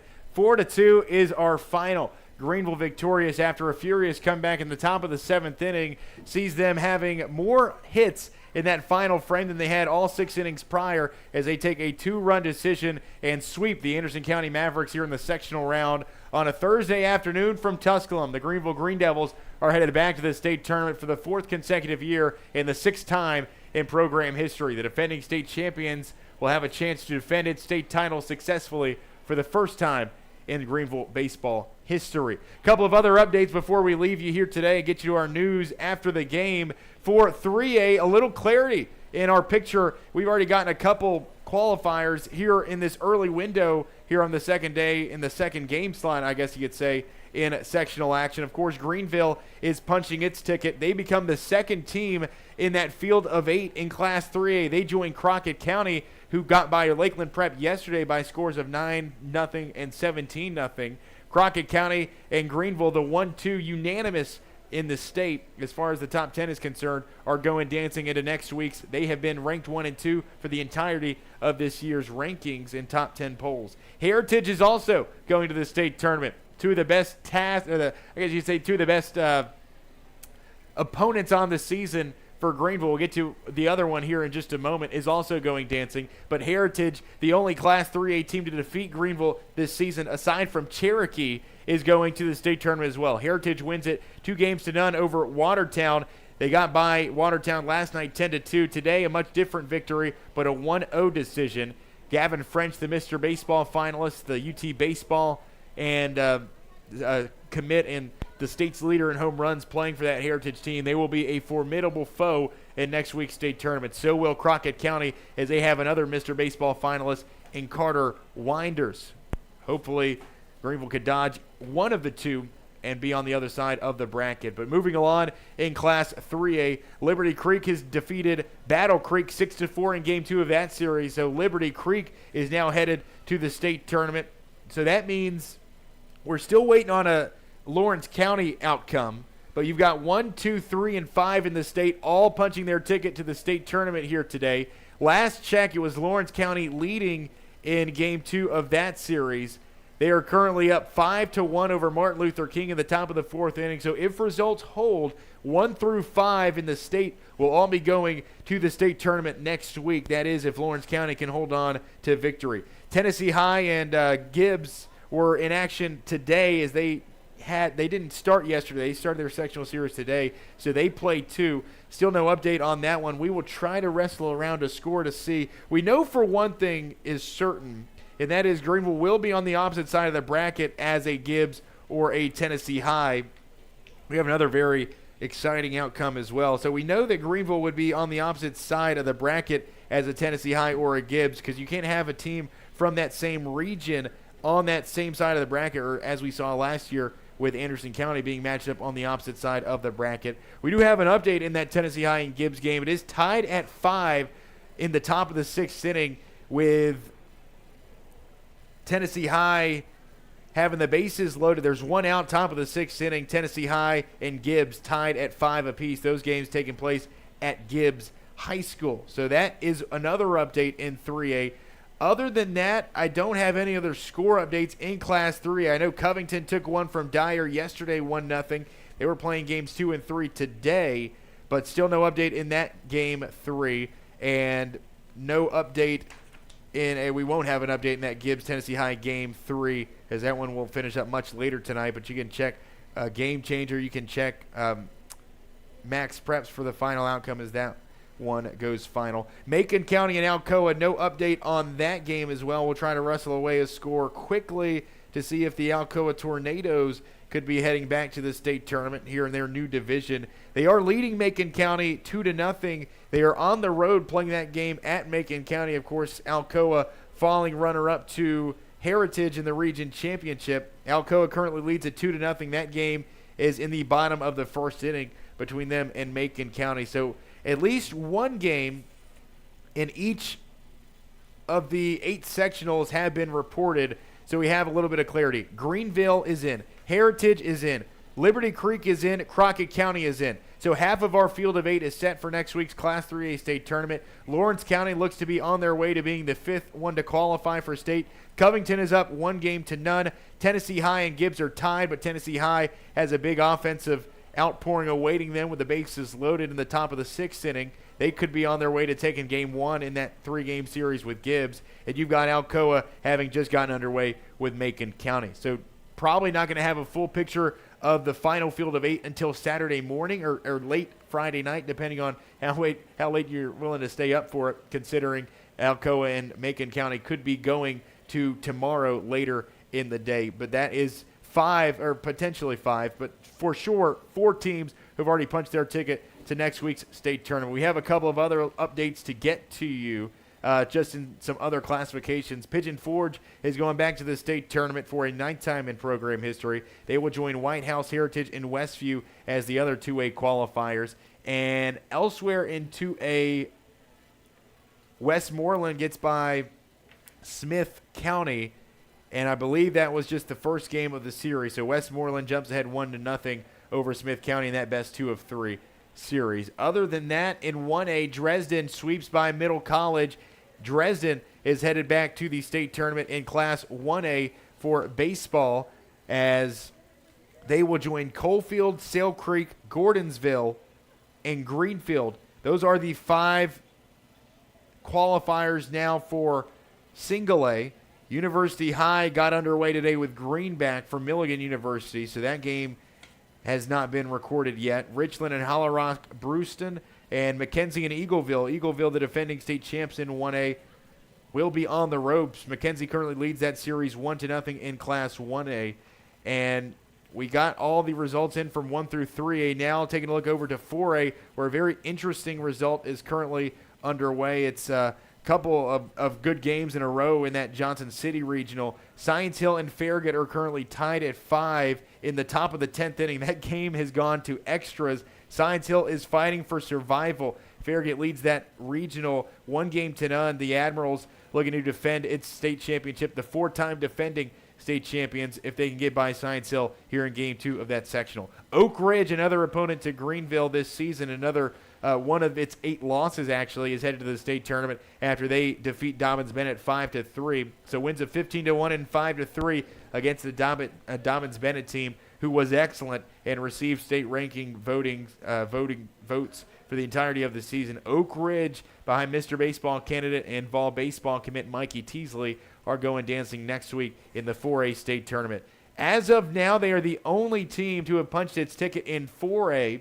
Taking a quick look to see if that is any different, and it looks like that will be the only result that we'll get to you here live on the air. But Oak Ridge is one of the 8 contenders in next week's 4A title chase. Was hoping we'd have a final in that Farragut and Science Hill game, but it is still currently in the top of the 10th inning, so at least one more half inning from Johnson City. It should be an exciting finish, as that one has already gone to a couple of extra frames. Back here from Greeneville as we quickly wrap this one up. My goodness, what a game we had. Again, if you're just now joining us, 4-2, Greeneville holds on.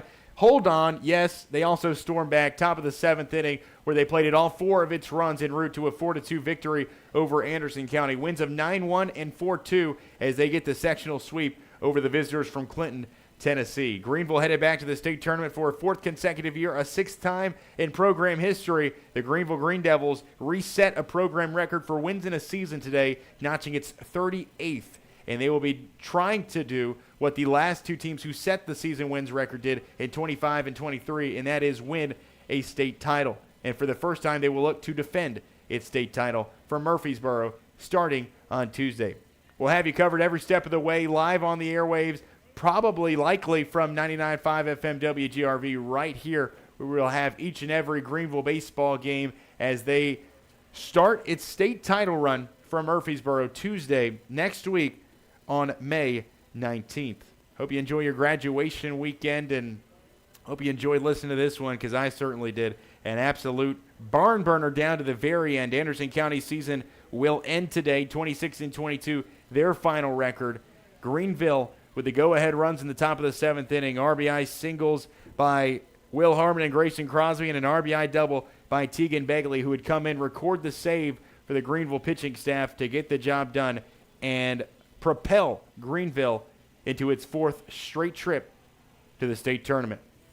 That'll be all for us here today. Appreciate you, the listener, for hanging in tight for us.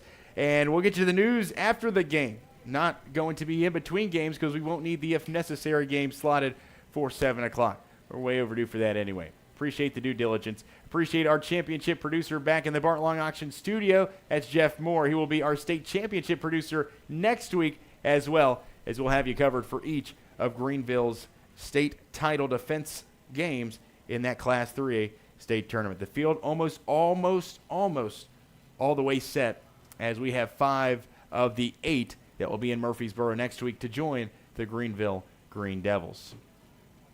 I'll be there Tuesday. That's when we'll talk to you here again. Until next time, I'm Matthew Palazzo. For Jeff Moore back in station, saying so long, good night, and God bless from Tusculum.